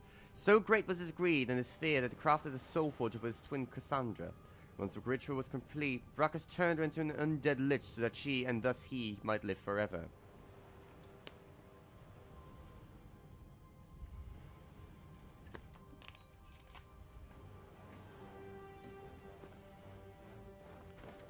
Over many brutal decades, Brackus' tyranny spread. His hunger for source and political power drove him to develop heinous devices and magical heretofore unknown. Magic heretofore unknown. He punished the living with death and the dead with undeath. Many attempted to stand up to him, wizards, philosophers, scholars, but it was the order of the Source Hunters that ultimately forced Brackus Rex to atone for his sins.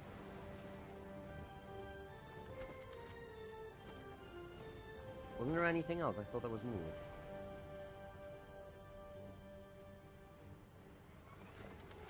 The Source Hunters, valiant though they were, could not have foreseen Brackus' resurrection at the hands of the cult of the Immaculates. We owe our very lives to two or more of the very order that first fought to bring Brackus Rex to justice. The Source King is dead, yet his monuments still dot the land, a chilling but necessary reminder of his legacy of cruelty, greed, and arrogance. The human's chief, Alexander. A curious name, but no more bizarre than anything else that species does.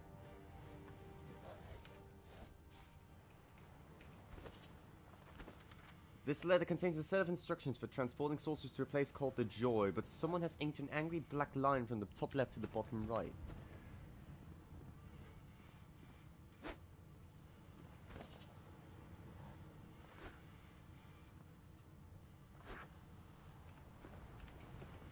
I do not need a pillow, thank you very much.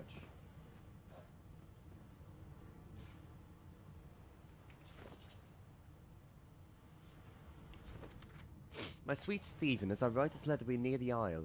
By the time the Owl delivers it, I will be but a day away. I heeded Alexander's orders just as he said I should, but I think of Lucian often. Would the Divine have condoned this? Would he have blessed us as we ripped children from their mothers? Can this be the only way? I feel cold inside and out. Of one thing I am certain, your arms will warm me when I find you again. With love, Rix. See, toy crossbow, mug of wine, a wooden figurine, and what do we have here? Some cloth scraps. What's this? The smeared ink makes the journal difficult to read, but you managed to make out much of the latest entry.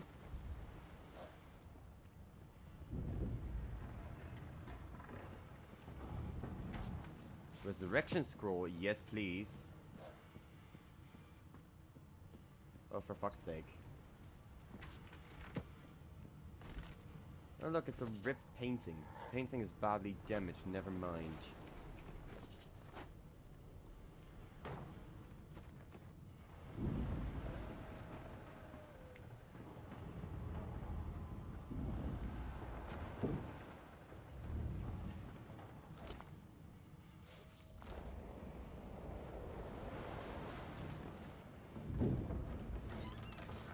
Money, not just a swordsman.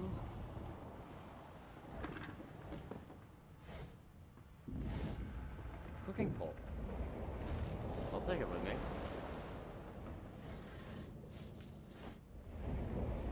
Is there anything else here? I'm sorry, I'm going very slow because I'm like making sure that I don't miss anything. Magister Knight. Magister Swordsman. Something's pounding on the hull. Not my problem. I'm still exploring. Log.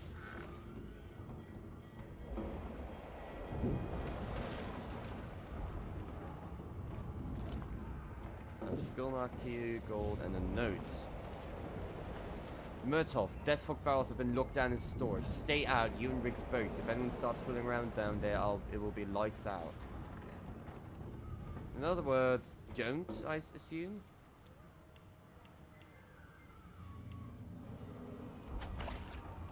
I'm gonna stand in them and see if I can poison... No, hold on. That was not what I wanted.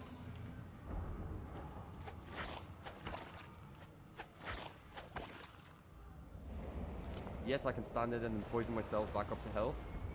Awesome!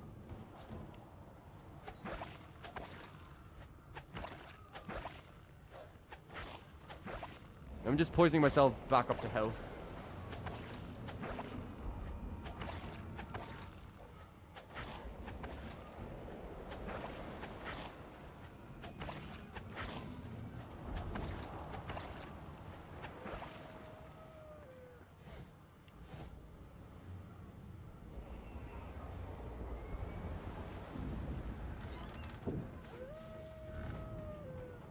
Well, you aren't dead. Should I kill him? Okay, so Doggy's going to die anyway, because he's not going to get off. Should we kill him mercifully now, or should we just ignore him? Part of me is like, yeah, we should kill him just because otherwise he's just going to drown to death. I don't know. Still feel bad for Doggo.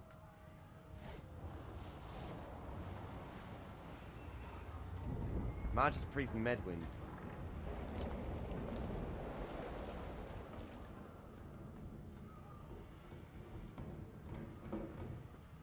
It's just because I remember stuff from when I had a character that could talk to pets. That was like, ah, right.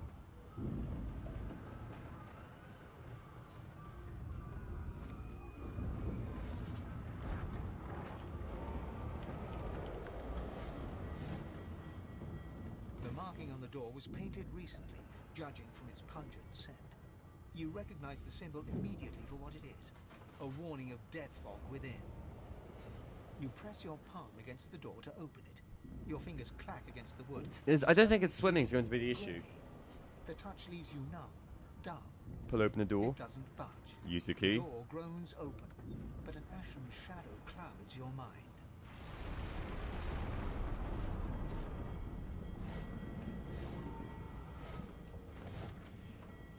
The Merryweather. The Merryweather was carrying death fog, a poisonous gas used by the Divine Order in the last war. It's best avoided. It kills you instantly, I know. Death fog? Good thing I'm immune. Still, this means trouble.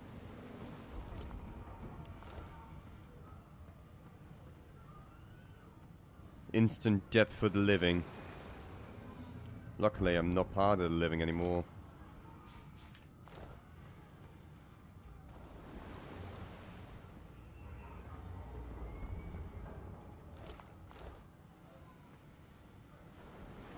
Well.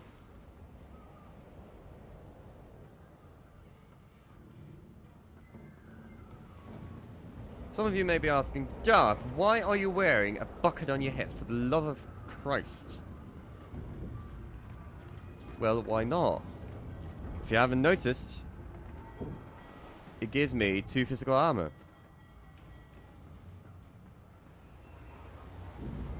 Now, let's go up again.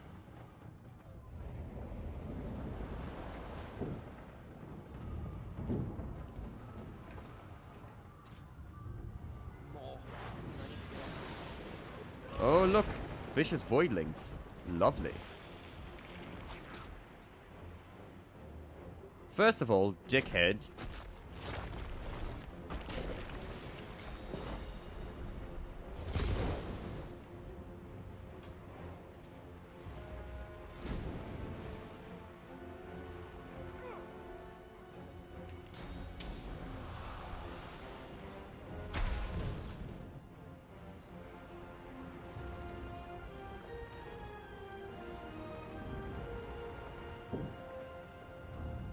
Not really what I had in mind, but okay.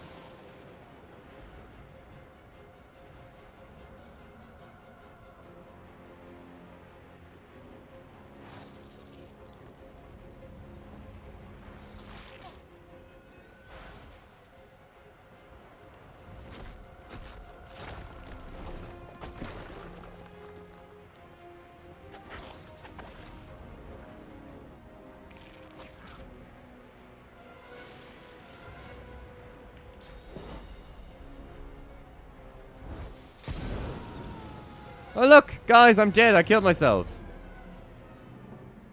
That's what I was fearing.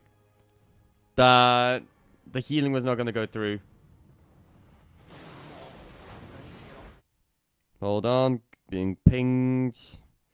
Okay, nothing important. People thinking they can interrupt me. Okay, first of all, you, dickhead. On death, true death, I don't know.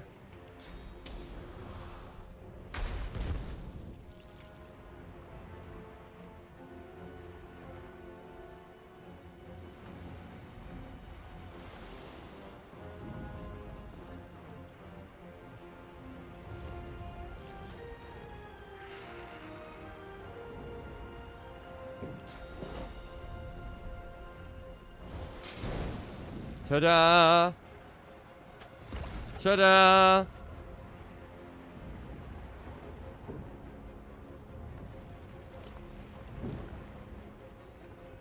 Can somebody please put out the fire? Like, thank you.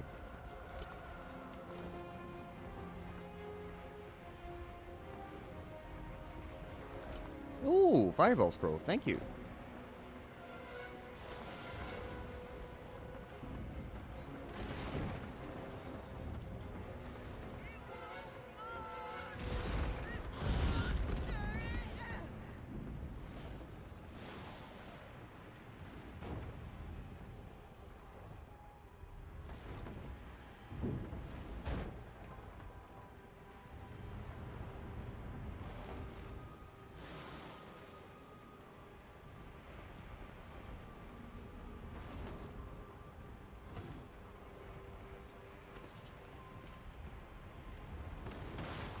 Thank you, that's one.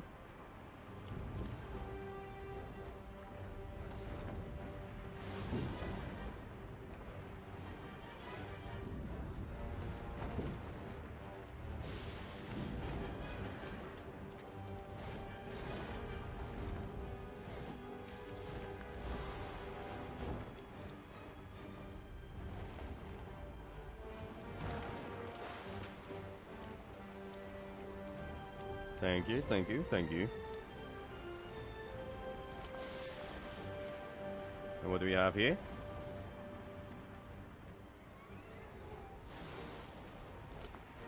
A blinding radiant scroll. Thank you.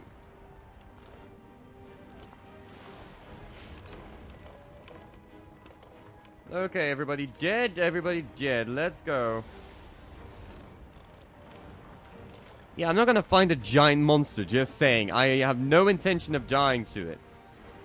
Again.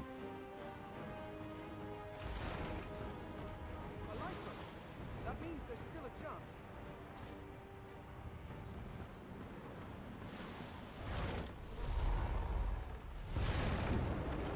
Okay, I see. Never mind. Hi. Shut your trap, kid. Children and dwarfs first, just like the old stories say.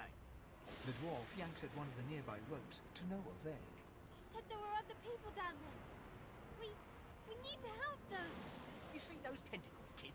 It's time for getting the hell out of here. Call the dwarf a yellow-bellied coward. You'll return to lower deck and check for survivors. The chimp trembles beneath your feet, but the kid's right. So you go back to lower deck and look for survivors.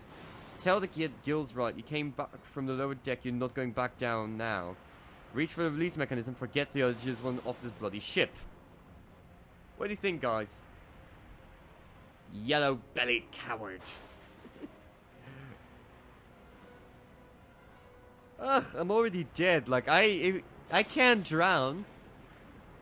I don't need to breathe, so I can't drown. That's for certain.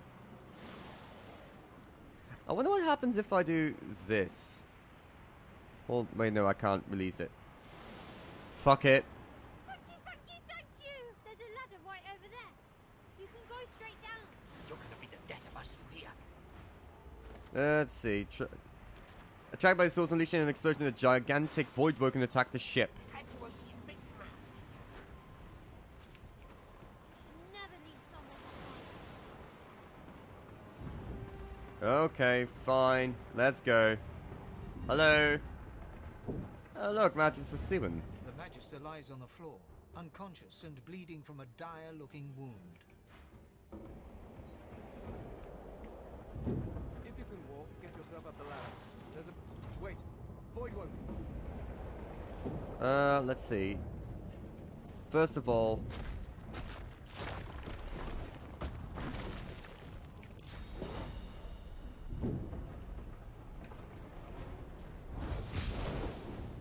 These beardless bugs won't sink the ship on my watch. Petrified.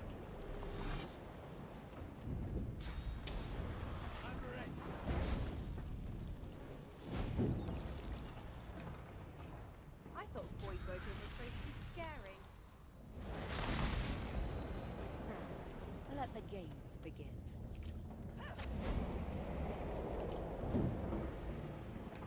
I've faced worse. They who are about to triumph.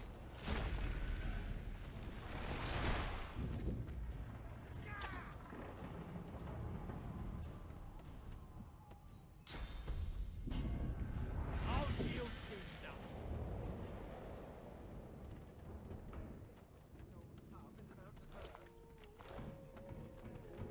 Okay, people, move it, move it. We don't have a lot of time. Yes, I know, I'm undead. Don't mind me. Just keep moving. Ooh, lumpy giblets. Anybody else? No.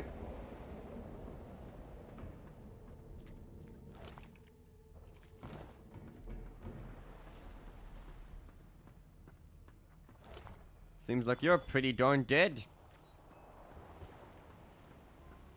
Hidey, hidey, hidey, ho! Just checking whether we've got everybody with us.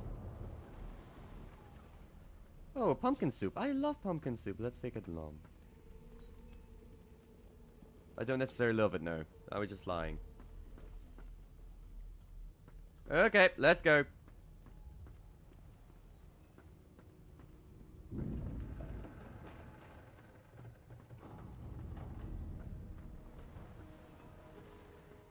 Here's something. It's Magister Siwan. The one who put on this damn collar. She tries to speak, but can only gape as she clutches her neck, trying to stem the bleeding of a gushing wound. What do we do, guys? Do we help her, or do we leave her be? She put on the collar on us. And she's a little bit of a bitch, last I checked. We can look around for some way to help her, or there's nothing to be done. Leave her to fend for herself. No, let's help her, come on. With jagged movements, she raises her clenched fist and holds out a length of cloth, soaked with some kind of strong-smelling tincture. Leave her, there's no time. Bloody bubbles froth from her mouth. She's no more. Goodbye.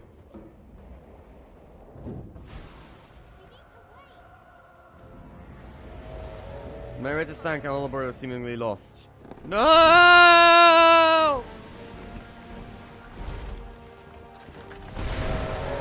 Aha! Hello.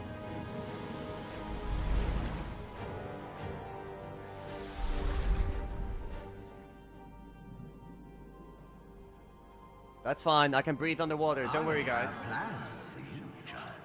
Wait, what? No, go away, leave me the fuck alone, I don't want any of your plans!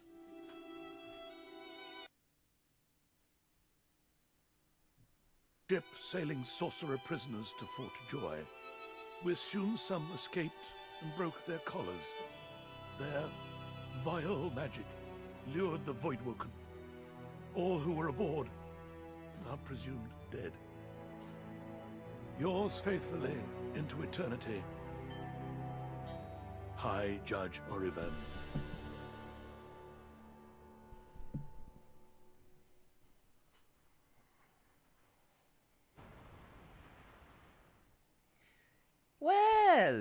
Okay, GG, we're dead.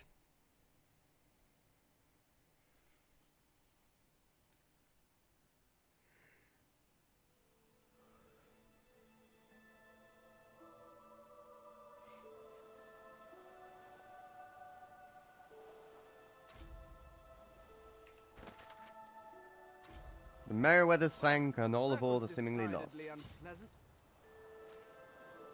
Am I the lone survivor? I should keep a metaphorical eye out for the materials I need until I must keep my face covered. I reached dry land, but I'm still far from my goal. I shall make my way forward to Reaper's Coast. Need help removing my source collar. This color prevents me from using source magic. I'm bound. My magical collar cannot be removed. We escaped the sinking Merryweather and washed up on the islands of Reaper's Eye. Fort Joy looms.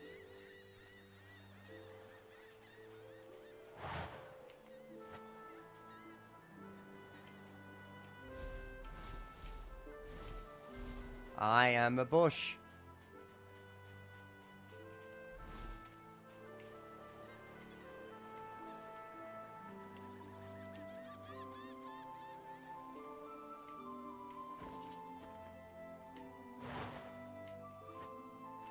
Hold on, there's something I need to check.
Options, gameplay.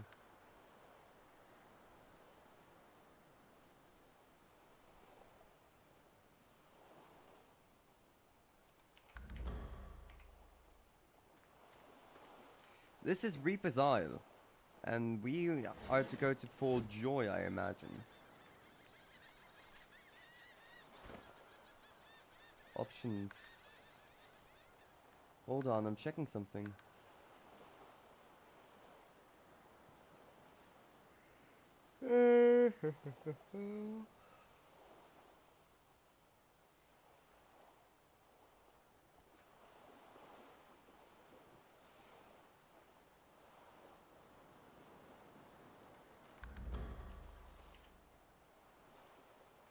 Okay, that's better.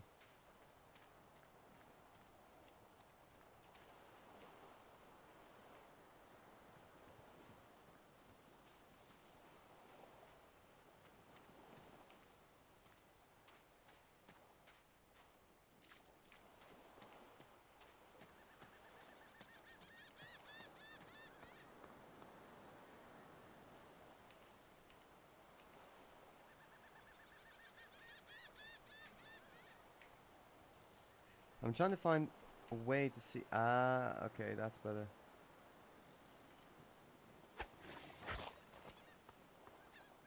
Wait, no, that's not it.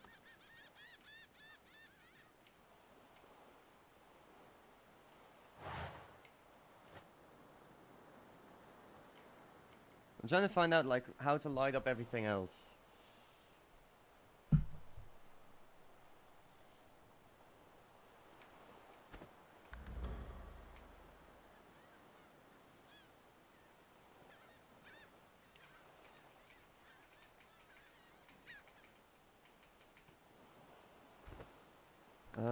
How to toggle, basically, cameras, tactical, interact, Q commands, right shift, Game Master Shroud, toggle Game Master, toggle input mode.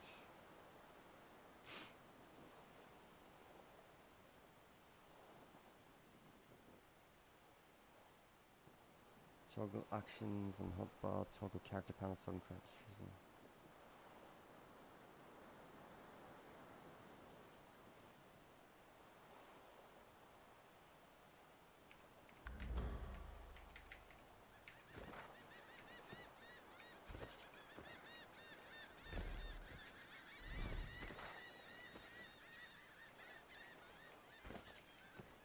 I'm just checking out some things, okay? No.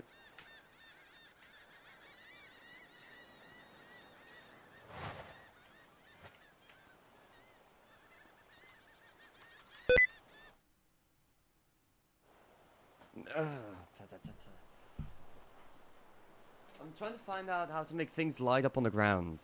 As in that I don't have to constantly search and hover over. Ah, Brachus Rex. I've read his history. Yep. Gruesome, even for a human. Let's see, what's this? Waypoint travel, ping. Nope, that's not what I'm looking for.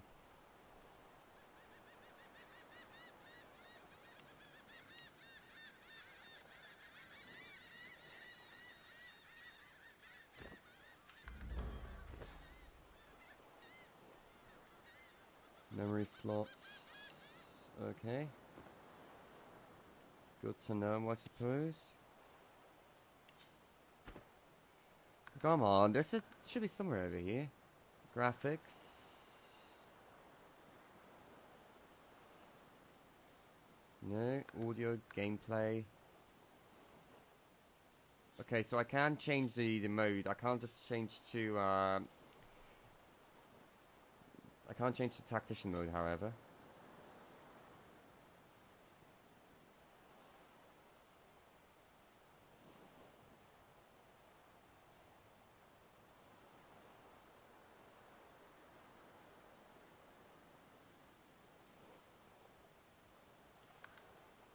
Camera backward, center, camera zoom out, toggle camera rotate, tactical camera, cancel context menu, cycle characters next, characters previous, highlight characters, interact, press alt. Alt is the combat. No, that's not alt. Left alt is show world tooltips. I did that earlier. Doesn't show anything. For example, here.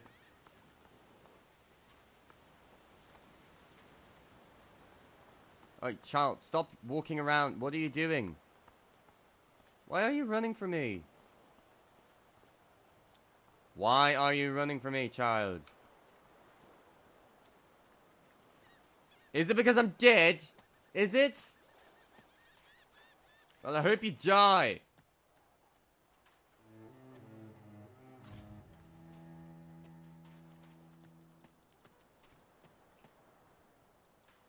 Hello, Yono. How are you doing? Okay, no, alt does work. Never mind. Whisper Woods. That child ran away from me. How dare he? Just because I'm dead. It's not my fault that I'm dead. You should, like, be more considerate. This won't be of any use. Mortals look at this and think it's old. It's rather adorable, really. Mortals look at this and think it's old. It's rather adorable, really.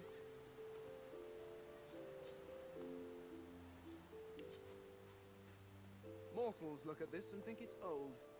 It's rather adorable, really. Stop running! That's it.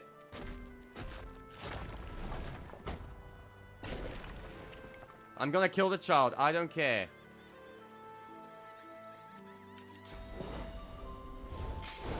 Come back here, you little shit!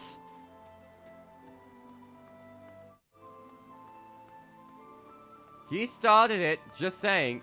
He definitely started it. I didn't kill him, did I? It'd be funny if he was already dead. Did he just disappear? Did he just disappear into nowhere? Did he just went poof? Gone. Wow. Wow. Wah, wah. Fine, we put on the bucket again. Yeah, I'm now disguised. I'm a veiled undead. He's putting gold all around here.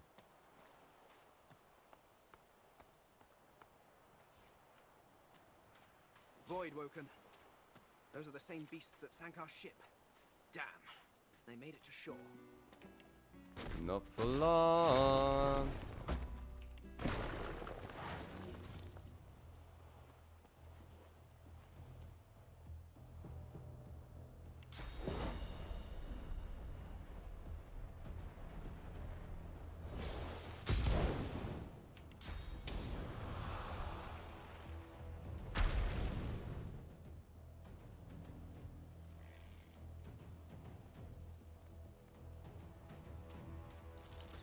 Get over here, you stinky bastard.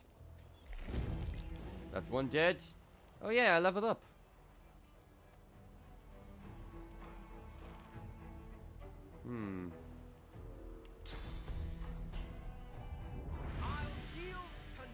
Well, that went shit.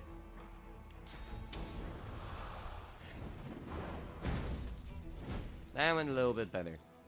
I thought these bloody collars were supposed to keep those things at bay. Well, obviously not.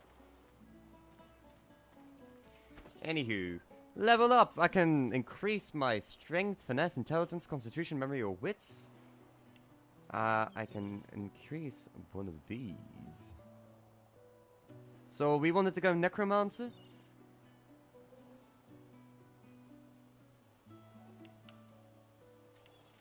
Personality. Let's go with telekinesis. The thievery.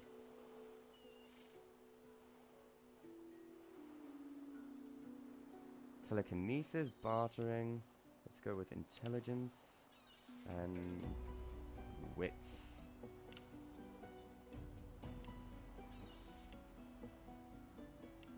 What do you think I was saying? Bartering, lucky charm, persuasion, lawmaster, telekinesis, sneaking, or thievery? I thought telekinesis makes it a little bit easier.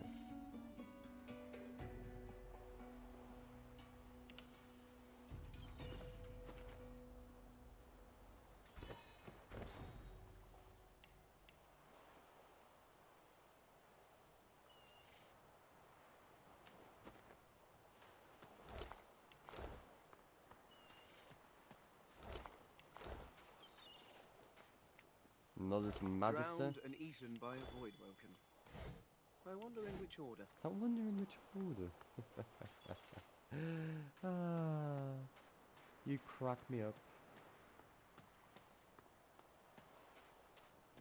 Sir Laura. It's a squirrel! It's a squirrel riding an undead squirrel!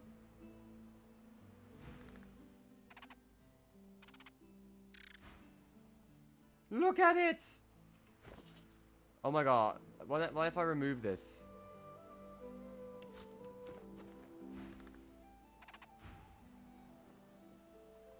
Come with me, squirrel! Oh wait, I remembered. So there was this cat that followed you around. Perhaps the cat's died and now the squirrel is riding it. Well, the dead cat, that being. Rubbish.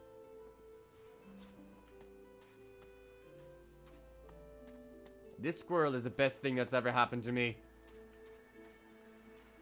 Come with me, little squirrel friend. Oh, hello. You spot a strange lizard gazing over the water with a steady, malcontent stare. His skin is of a bright, blood-red color. Could he be... Yes, you recognize him from the ship. It would seem you're not the only one who survived the tentacles of the deep. Greet him heartily and say you're glad to see he survived the shipwreck. He's the one that took you by the jaw and sized you up like a damn horse. So you've got a bone to pick with him. A bone to pick. See what I did there? What do you or take your leave. What do you say, fellows? Shall we greet him heartily or give him a rough one for being a dick to us?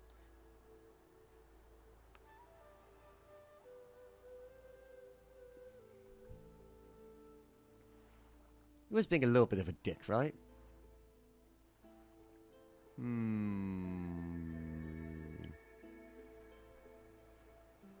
What do you think, Drews? Of course. The lizard turns about with the graceful ease of a dancer, or a duelist. You lock eyes with his, two smouldering embers that sizzle your very soul. I did survive, yes. And chances are I wouldn't have, had you not returned to the aid of your fellow passengers down in that dreadful hold. You have my gratitude. What the fuck, Yono? Hand over heart, he salutes you with a bob of the head. More than a nod, though less than a bow. Tell him you were glad to be of help doesn't do to stand idly when people are in danger. Scoff and say he owes you a bit more than gratitude. Does he owe us more than gratitude, or are we glad to be of service? Are we glad to help? Now that's an interesting one. What do you think, Drew? No. You know we're not gonna eat his flesh. He's a lizard, damn you. Ah, fine. I guess we're glad to be of help. Yes, I'm sure you've all the makings of a hero and all that, but let's not get carried away, shall we? Now then, if there's nothing further... Ask what he's doing here standing on that rock. One is what he plans to do next. One is what he plans to do next. You really must know I haven't quite decided yet. I've a frightful amount of things on my mind, hence my standing here contemplating the waves. He sighs dramatically. As per usual. Tell me, what do you see when you cast your glance over this ocean? Say that you see memories, childhood days spent in the sun. Say that as of last night you see a kraken-infested wasteland you never want to go near again. Touché. He looks out over the water once Kraken-infested more, wasteland. And so do you. A few tranquil moments pass as the waves lap against your thoughts. As for myself, when I consider this vast expanse before us, I see an empire. I see continents dotted with mighty cities. And shimmering along the soft curve of the sea's horizon, I picture the palaces that formed my paradise. Lost. Ask what he means by lost, exactly. Tell him that's a rather specific vision he has there. Why an empire? Shrug and say people see castles in the air, might as well see them in the sea.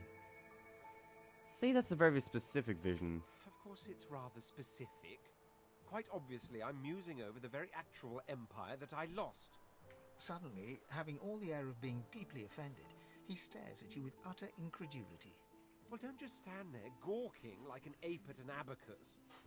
Or do you really mean to tell me you don't know who I am? Shake your head, you have no idea who he is. Not enthusiastically. Of course you do. You recall now he's that famous king? Scholar, a red lizard, that can only mean one thing. He's a notorious red prince. The very same. Notorious red prince. I am the Red Prince, the All-Conqueror, the World-Tamer, the Spouse of the Sun. Hey, Coralina. Happy birthday. Of course you know me. Of course I know you. There's a brief moment's pause, during which his grandiloquent pose deflates ever so slightly. That said, I suppose I must own up to the fact that I find myself rather in between all-conquering and world-taming opportunities at the moment. The grandeur that is my fate has hit a bit of a snag. But never you worry. For the throne I was destined, and my throne I shall have. Invite him to travel with you. Maybe you can even help him win his throne back. Say that you two have this and that to sort out. He's welcome to tag along if he wants. Say it's been absolutely riveting, but you have to dash. What do you say? Invite him to travel with us. Say that you've got a lot on your mind, but he's welcome to tag along. Or say that it's been absolutely riveting, but you have to dash.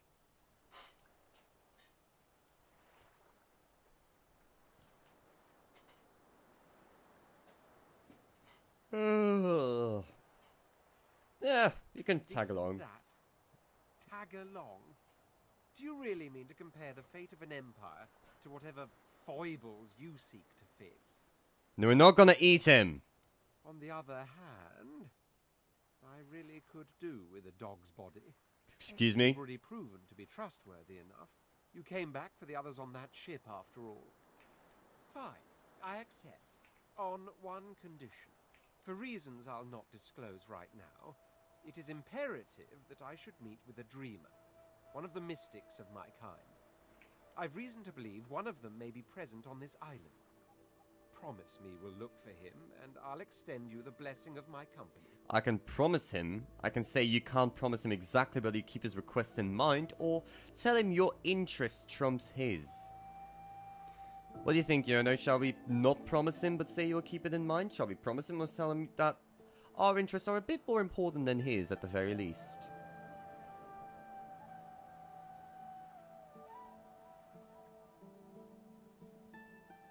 You do tend to beat around the bush, don't you?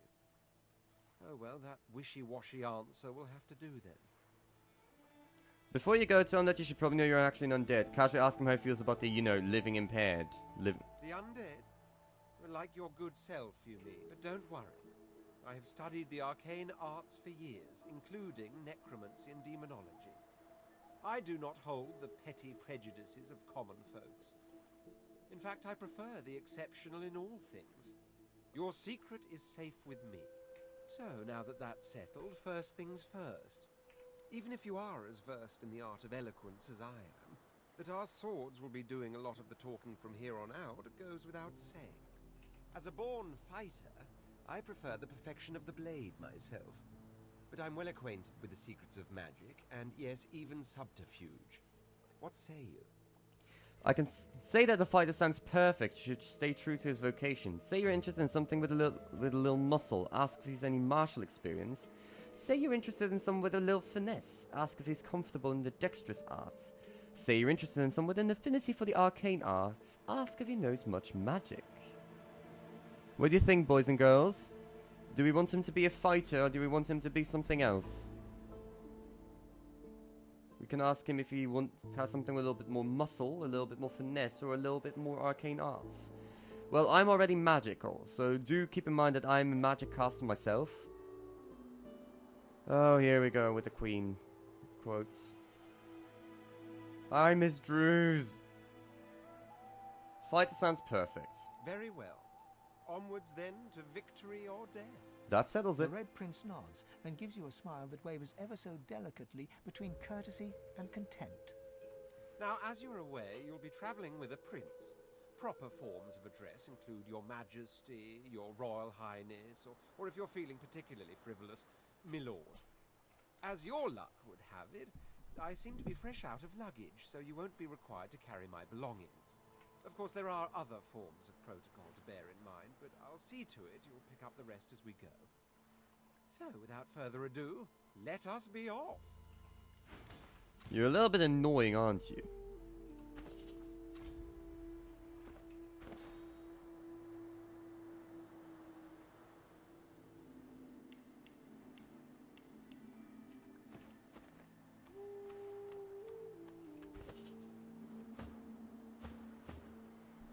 Do you have anything interesting for him? Let's see. You've got yourself a knife on a stick and a makeshift shield.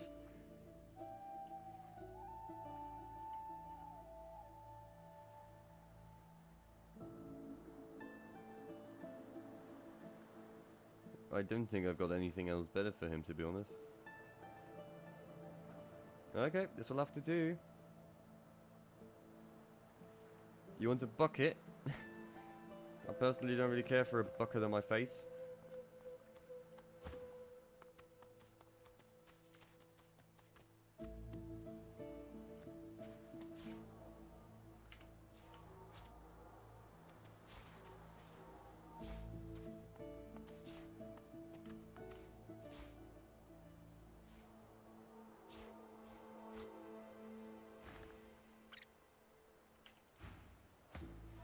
The squirrel's nose twitches as you approach, but the creature turns away before you can say anything.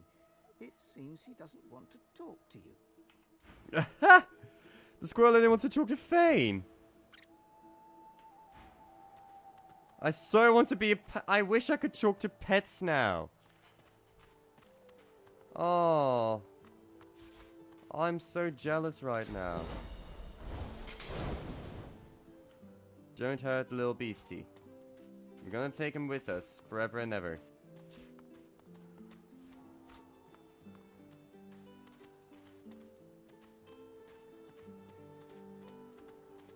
Ooh, penny bun mushrooms.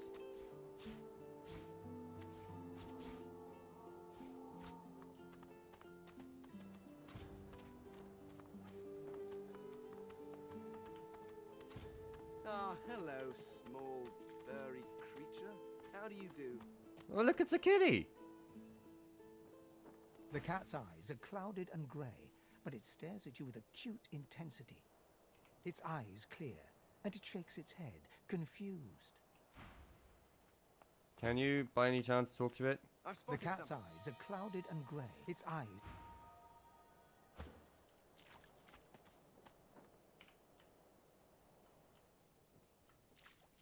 Here lies a nameless inmate.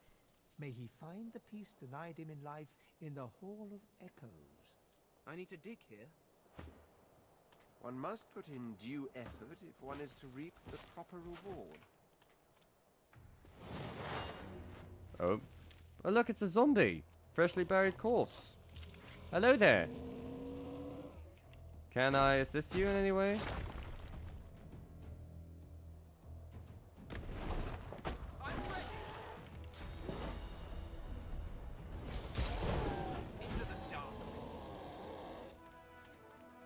Okay, that was it. Here lies a Horrible nameless surrounding inmate. for an agreeable May he conversation. find the peace Go denied ahead. him in life in the Hall of Echoes. Ask the prince what, say you're happy you survived the shipwreck you were in. As am I. A prince should die of old age or on the battlefield. Anything else could be construed as weakness of character. That said, I've the distinct feeling I wasn't meant to die today. For despite your heroics, I was still cast into the water. I sank. I drowned. But there was something in the water. A voice made of air that soothed my flooding lungs. There was sudden light, warmth, life. Express amazement. You too heard the voice as you lay tossing in the waves. Laugh and play dumb. A voice asked if he saw a white tunnel too. Let's play sincere. Truly, how intriguing. To hear a voice whilst drowning is a rather specific delusion to share, is it still? I wonder if... He hesitates. Well, I can see that. Are you a religious person? No. I'm rather relieved to hear it. Religious persons tend to be all too self-important in their supposed humility. As for myself, I perform the ancient rites of prayer and ceremony with a kind of languid indulgence. After all, when one is revered by many as a living god oneself, public deprecation would be needlessly self-important as well, wouldn't you say? Ask the Red Prince what got him here. How is it possible for a royal to end up in full joy? There was a small incident which prompted my many rivals to move against me. Technically, they had the letter of the law on their side. Continue. Such a nuisance, the law. Quite necessary to keep the common in line, of course, but one such as myself it should exempt as a matter of course. Agree. Too many laws keep people under the thumb of authority. Disagree. No one should be exempt from the law, least of all those who claim they should be. Remind him he didn't answer your question. You didn't answer my question. Notice that, did you? For future reference, if I don't answer a question, it's because I don't want to. Insist. Ask him what the incident was that made him run afoul of the law in the first place. Wonder if it was a display of swords that got him into trouble. Do we insist, or do we simply wonder about whether it was swords that got him into trouble?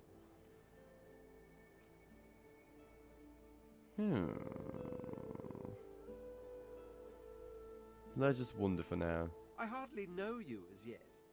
Let's leave some mystery in the relationship, shall we? We can exchange criminal records later.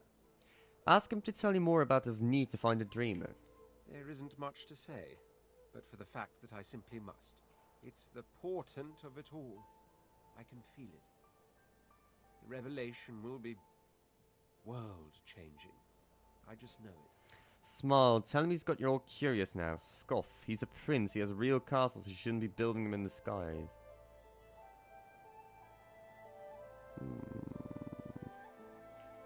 How you lack in vision.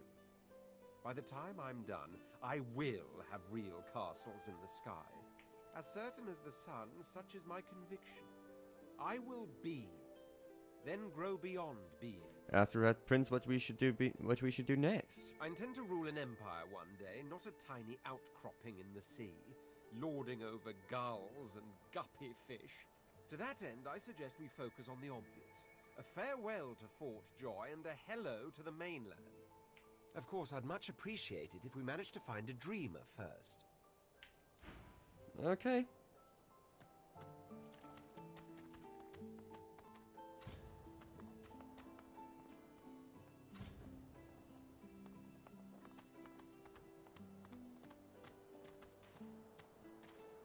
Yes, Yono, I see some similarities between you and the Red Prince.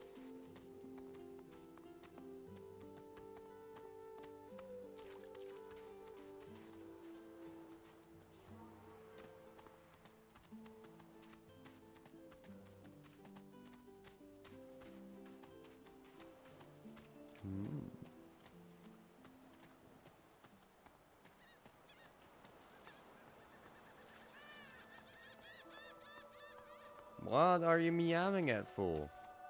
This again?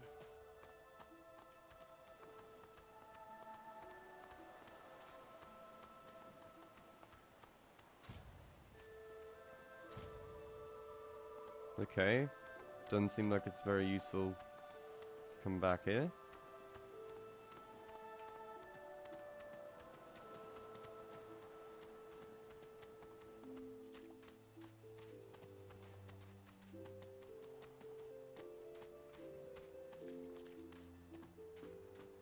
You are the sun.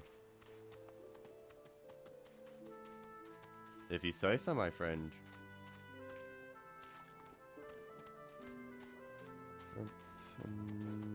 Is there anything else we can do here?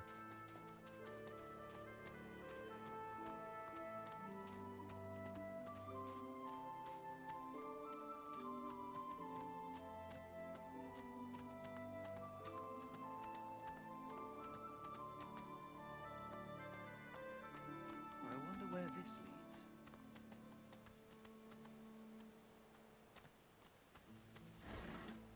Ooh, improvised staff. I like.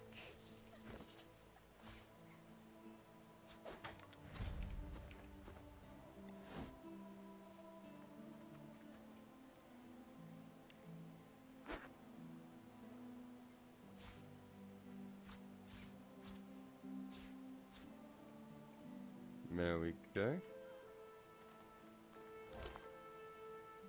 Stained pans, that seems like something for you.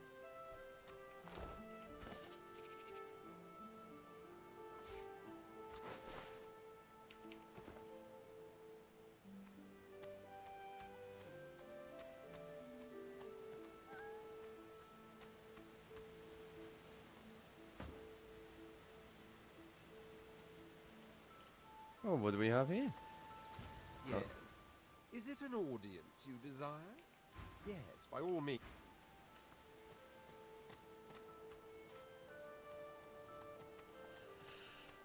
We talked to the Red Prince, asked him about his story, and we met a squirrel that's riding a dead cat, and we met the cat. Something. Yes. Is I'm not opposed to manual labor if circumstances require. What did we find? Oh, a darling bow. Or is it a daring bow? I assume it's a no, it's a darling bow. I was right from the very beginning. The simple and down-to-earth bow looks like nothing special at first glance, but close attention reveals the delicate, handcrafted grooves and charms etched into its surface. Whoever owned this bow surely loved it dearly.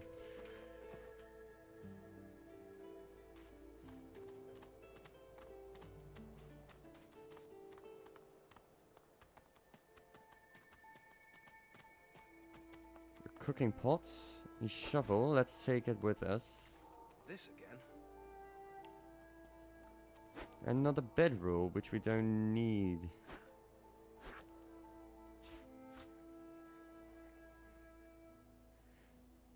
Also, a skull. And some raw mutton. That seems to be about it.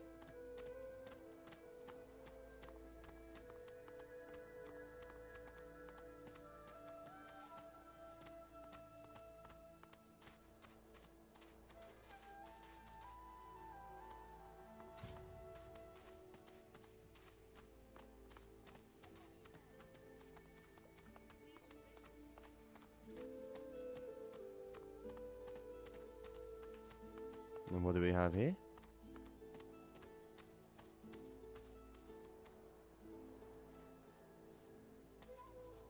Nothing appears. Oh, congratulations, Coralina! I'm so happy for you. Congrats! Sir Laura. Sigh. Neep, neep, neep! Okay. What do you want? Why are you neep, neep, neep, neep, neep? What are you trying to tell me, little squirrel? I do not understand, squirrel. I don't talk with animals.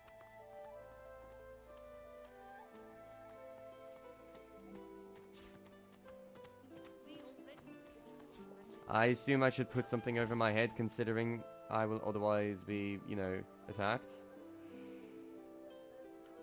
Leather armor.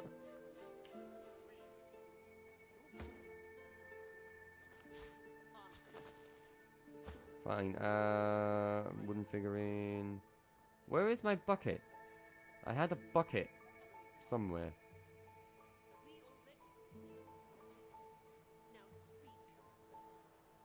Here we go.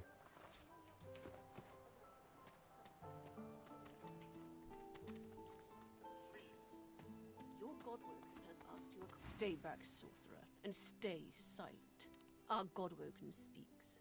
We know you've been helping sorcerers escape, Atusa. We have proof. I'd sooner cut my tongue out than lie to you, Alexander. I know nothing of any escapees. If you can tell the Godwoken no more, your tongue is of no use. Cut it out. This can't be serious, Alexander. Come! You should know by now to obey your superior, Magister, whatever she may ask. Make yourself small, you'd rather not get noticed now. Step forward, saying this is injustice at best and base cruelty at worst. Shout at whether she's telling truth or lies, you won't find out by mutilating her. Scholar, quietly muse that if they wanted to keep a lot of their magisters in check at once, this spectacle is the way to do it. Mystic, call out that only the gods are fit to take back what they have given. Okay, 1 through 5, what do you think? Make yourself small, you'd rather not get noticed now. Step forward, saying this is injustice at best and cruelty at worst. Shout out that whether she's telling the truth or lies, you won't find out by mutilating her. Scholar, quietly muse that if they wanted to keep a lot of their magisters in check at once, the spectacle's the way to do it. And Mystic, call out that only the gods are fit to take back what they have given. Really? People wanting to step forward? What do you... Drews? We've got 2 votes for 2 and 1 for Scholar. What? You're all gonna get me killed!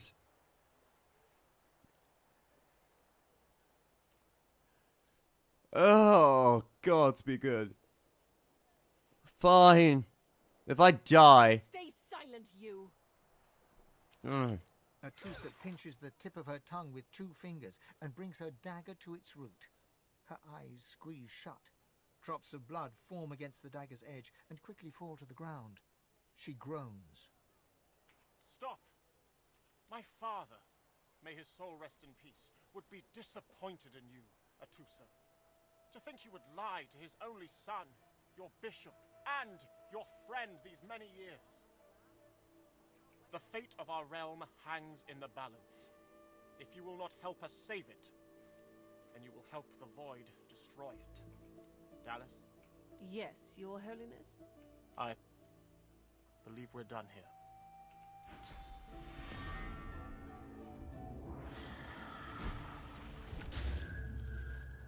What a waste. Come. Risk We need it elsewhere. The path of great resistance. Alexander and Delos execute the treasonous magister. Other rebels in the Order may help us escape. Exiled from the ancient empire, the taciturn Red Prince is searching for a lizard dreamer. We shall travel together.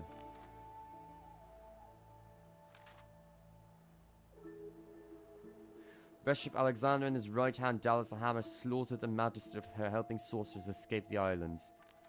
Before execution, Magister Atusa refused to name her accomplices. Who are these dissidents?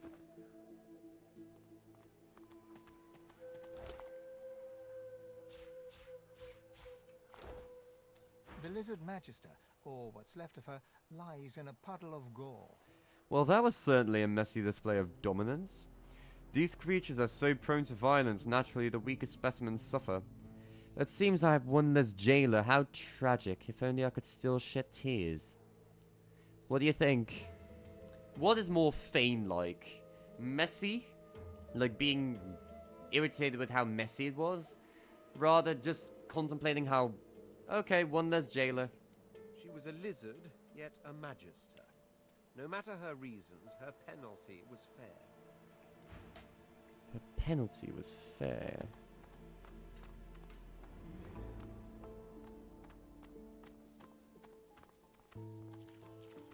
I'm gonna, before I enter full joy, I'm gonna look around a little bit more. Fishbone, is there anything useful for a fishbone? Tongs are worth selling though.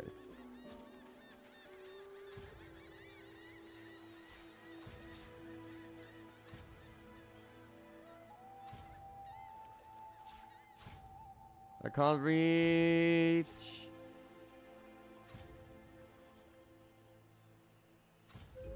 Meh. Annoying.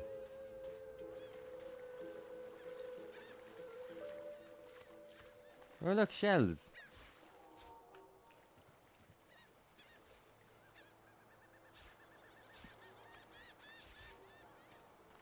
This again?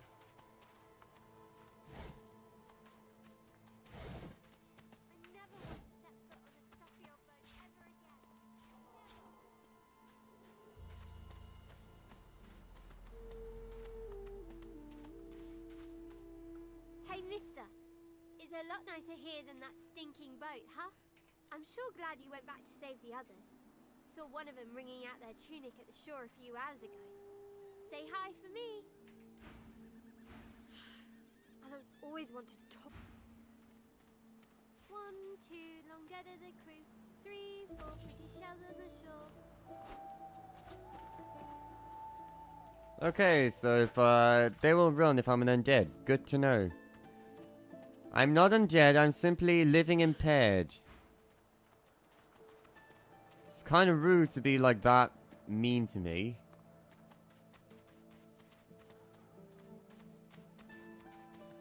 I'm a nice person, you see.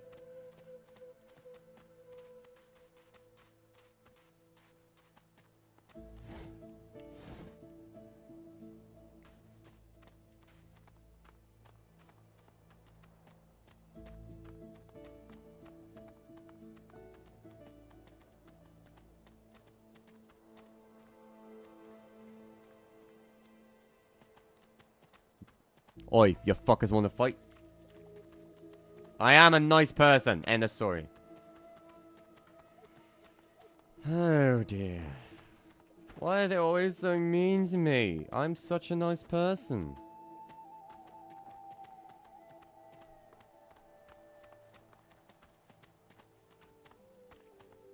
Magister Atusa. For joy, welcome. Did you see him? You did, right? Those claws. Wonder what's behind the masks, too. Can't be pretty. Ask if she means those horrific creatures a Magister had in tow, or say you're not sure who she means. Soon, I don't know. The Geists, dummy. The Hammer and Alexander had 2 in tow just a moment ago. Ugh. Thought you lot would be interested in a thing like that. Notice something in her tone and ask why she thinks you'd be especially interested in Geists, and say you don't need to know all the divine orders horrors by name. Let's say 2. Ah, no reason. Settle in, eh? A Magister will come and find you when they're ready for you. Could be a while, though. High Priest is up to his hood and sinners these days. Saw him, didn't you? The Hammer and Alexander. They gave that scaly traitor what for, they did. Ask him what he's talking about. You say you saw it indeed, and it was a gruesome spectacle. Curl your lip and say he should keep his prejudices to himself. Muse that at least the lizard is at peace now, you hope.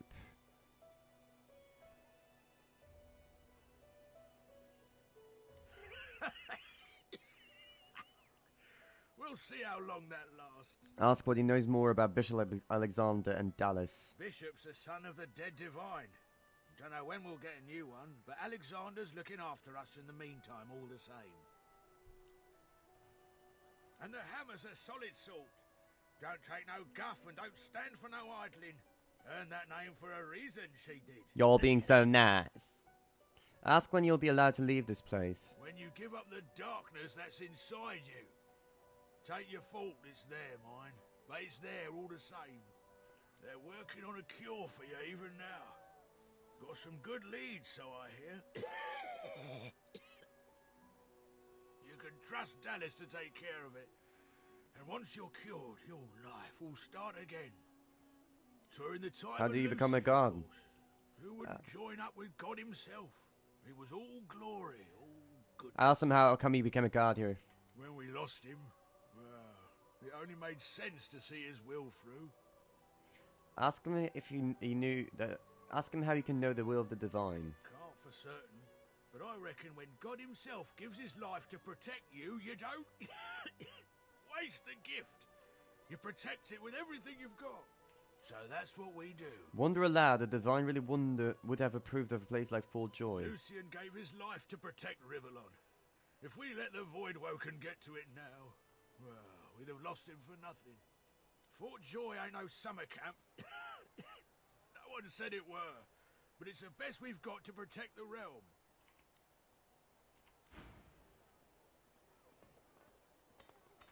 Did you see them, sir?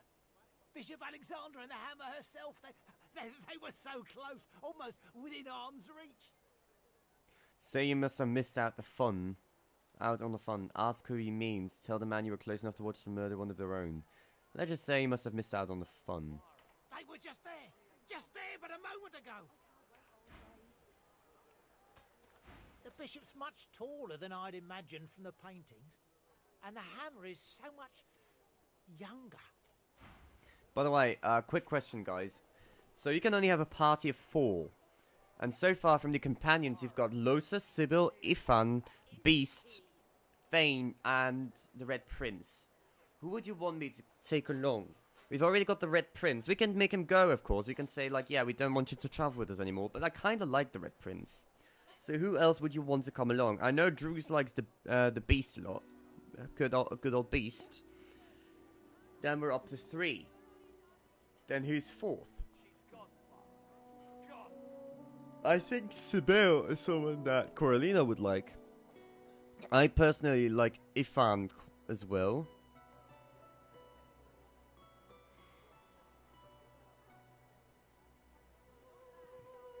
Then again, Los is pretty handy. We could use a caster.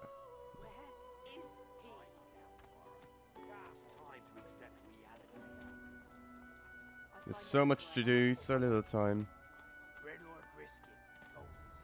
The cat's eyes are clouded and grey, but it appears confused. You keep his name out of your mouth, you filthy... This is not your business, Long Pig. Long Pig? Don't let this moss muncher talk to you like that. Especially a cheapskate like this one. Griff already knows she don't like to pay her fair share. An intense-looking man steps between the thug and the elf and rolls up his sleeves, revealing well-muscled and heavily scarred arms. You recognize him. It's Ifan, who you met aboard the ship on the way here. Just stand aside, won't you, mate? This is no business of yours. Lone wolves decide their own business. The thug freezes in fear for a moment, before shuffling back to the protection of his crony. Pay up, elf. No one shorts Griff. Especially not one of you. Stand beside Ifan and tell the thug to back off. Ask why the elf owes him money. Ask after this Griff. Tell the elf that she should pay up. Rules are rules. Say this sounds like little more than a shakedown in disguise. Take a step back and say this isn't your quarrel. Yeah, she's the one that's like... Sybil is the one that was a slave all along and now wants vengeance on her slaver. And who plays with knives and can taste... Elves in this game can basically eat... are cannibals, as in... They eat flesh and they gain memories of the flesh they've eaten. And they do rituals in which they eat flesh. So, what do we do? Do we stand beside Ifan or... Jonas says 6? Take a step back and say this isn't your quarrel. This will make Ethan not like us, by the way, just so you know, like, Ethan's not gonna respect that very much.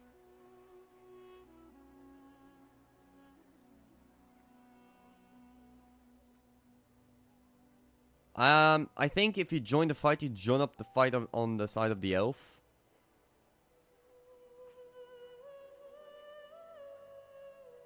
Okay. Ask about this after this griff. Runs the kitchen. Means he runs me, you, and everyone else in camp. Ask why the elf owes him money. Everyone in camp's got to contribute.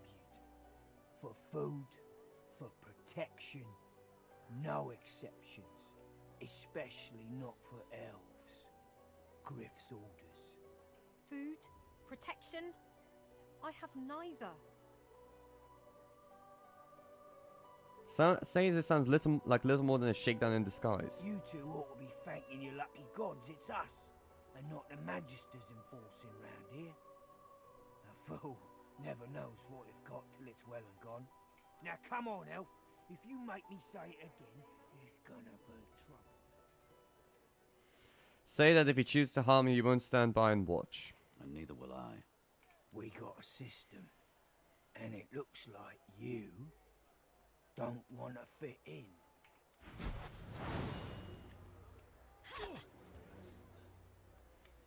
Is this really necessary?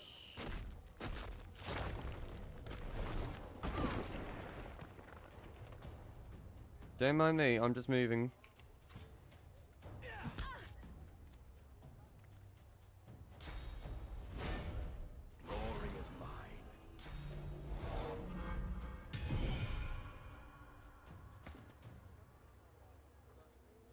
Let's see, we've got Battle Storm, Bouncing Shield, Fortify, and Dragon's Blaze.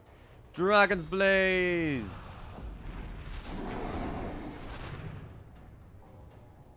I think she'll be fine.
Follow me, before more of them trouble us. I've an errand to run around here first. I'll catch up with you there later. Remember, past the kitchens, down to the beach, inside the caves there. There is a safe place. Oh, look at that. Burrow's Club, empty mug, repair hammer, shrooms. You get this.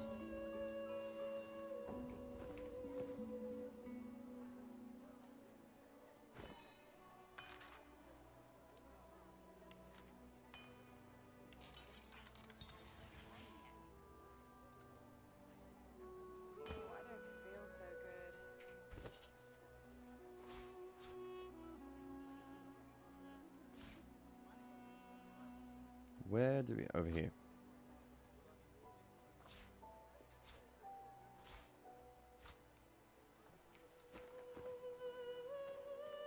Stefan rolls his sleeves back down and casually wipes some blood from his cheek. He nods at you, the shadow of a smile on his lips. Good work there. Good work. I can tell you've got chops. Say, you were on the ship here with me, weren't you? He stretches out one rough hand to shake yours. Tell him you're not much of a handshaker. Suit yourself. Probably wise, given the rashes you can pick up around this place. Say, you don't look all that busy now that we're safely on dry land. I could use someone to watch my back, and it looks like you could use someone to watch yours. I've just got a small errand to run. And then I'll be looking to get the hell out of here, while I've still got a neck to collar. How about we stick together until we get out of this place? Say the thugs were afraid when you mentioned lone wolves. What are they? He shrugs, looking off to the side. Mercenaries. It's a job. My job. Ask him about the errand you mentioned earlier. It sounds highly suspicious. Everyone needs to make a living. I make mine running errands. The little black cat trailing you hisses at him, hair raising a ridge along its back. Without batting an eyelid, the man rumbles a lupine growl. The cat hides behind your leg, mewling. Shrug. We all have to do what we do to survive. That's the truth. For me, for you, for everyone in this place. Why not help each other get out of here? You're keen to get out of here. How does he think that will happen? The usual way. Haphazard, terrifying, and drenched in blood. Haven't quite worked out the details yet, but I'll wager it'll be no worse than what'll happen if we stay put. 2 heads are better than 1, and when push comes to shove, 4 fists are better than 2, right? What do you say, guys? Do we want to take him along? So, you want Beast. You can only have 4 people along. Myself, the Red Prince, Ethan Ben Mazd, Sibyl, Beast, Lorsa, and our friend Ethan Ben Mazd here. He grins, sharp teeth glittering in the midday sun. So, before we hit the road, it's best if we decide battle strategies up front. Should keep more of our blood in. Survival's my main priority. I'll use every trick in the book to keep us alive. But if a wayfarer's not what you're after, I've got other skills. Do we want him to be a wayfarer? A wayfarer is basically like a bit of a hunter in World of Warcraft, you could say. But since we already have, the Red Prince is a fighter, I myself am more of a mage-like. So you're interested in a little bit more muscle, a little bit more finesse, or a little bit more arcane arts? Or do we want him to be the wayfarer he is? The thing is, we do need a healer. And unless you want to make Beast a cleric, I'm pretty sure the Red Prince can tank. He's a fighter, he's got a shield, he can tank. He can be pretty ballsy.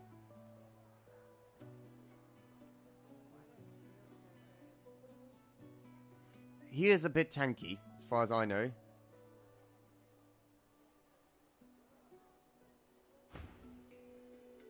Like, if you take a look at what he's got. Strength, constitution, dodging accuracy. So, Beast will be... I don't know what Beast is necessarily, to be honest. I thought Beast would be something... So what do you want Ethan Ben Mez to be? I know Lorsa is an enchantress, I think. I don't know for sure, to be honest. So what's it going to be? So Ethan Ben Mez to be healer, or for Thingy to be healer for Beast? I'm just gonna call him Ethan, that's way easier.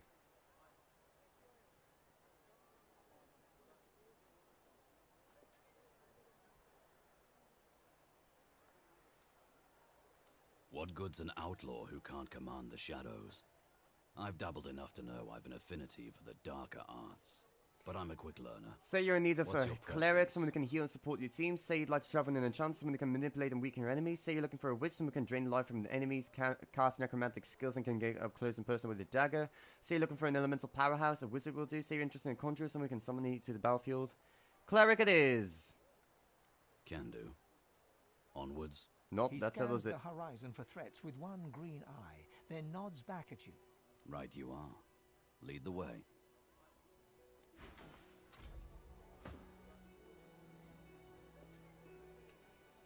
Okay, so he's now a cleric. Good. Do we have anything that we can give him? Threadbare pants is already what he's got.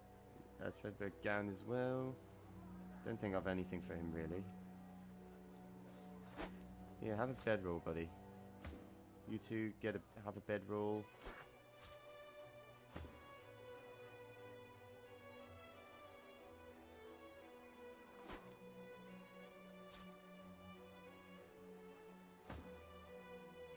I thought I had a bedroll as well. Here we go.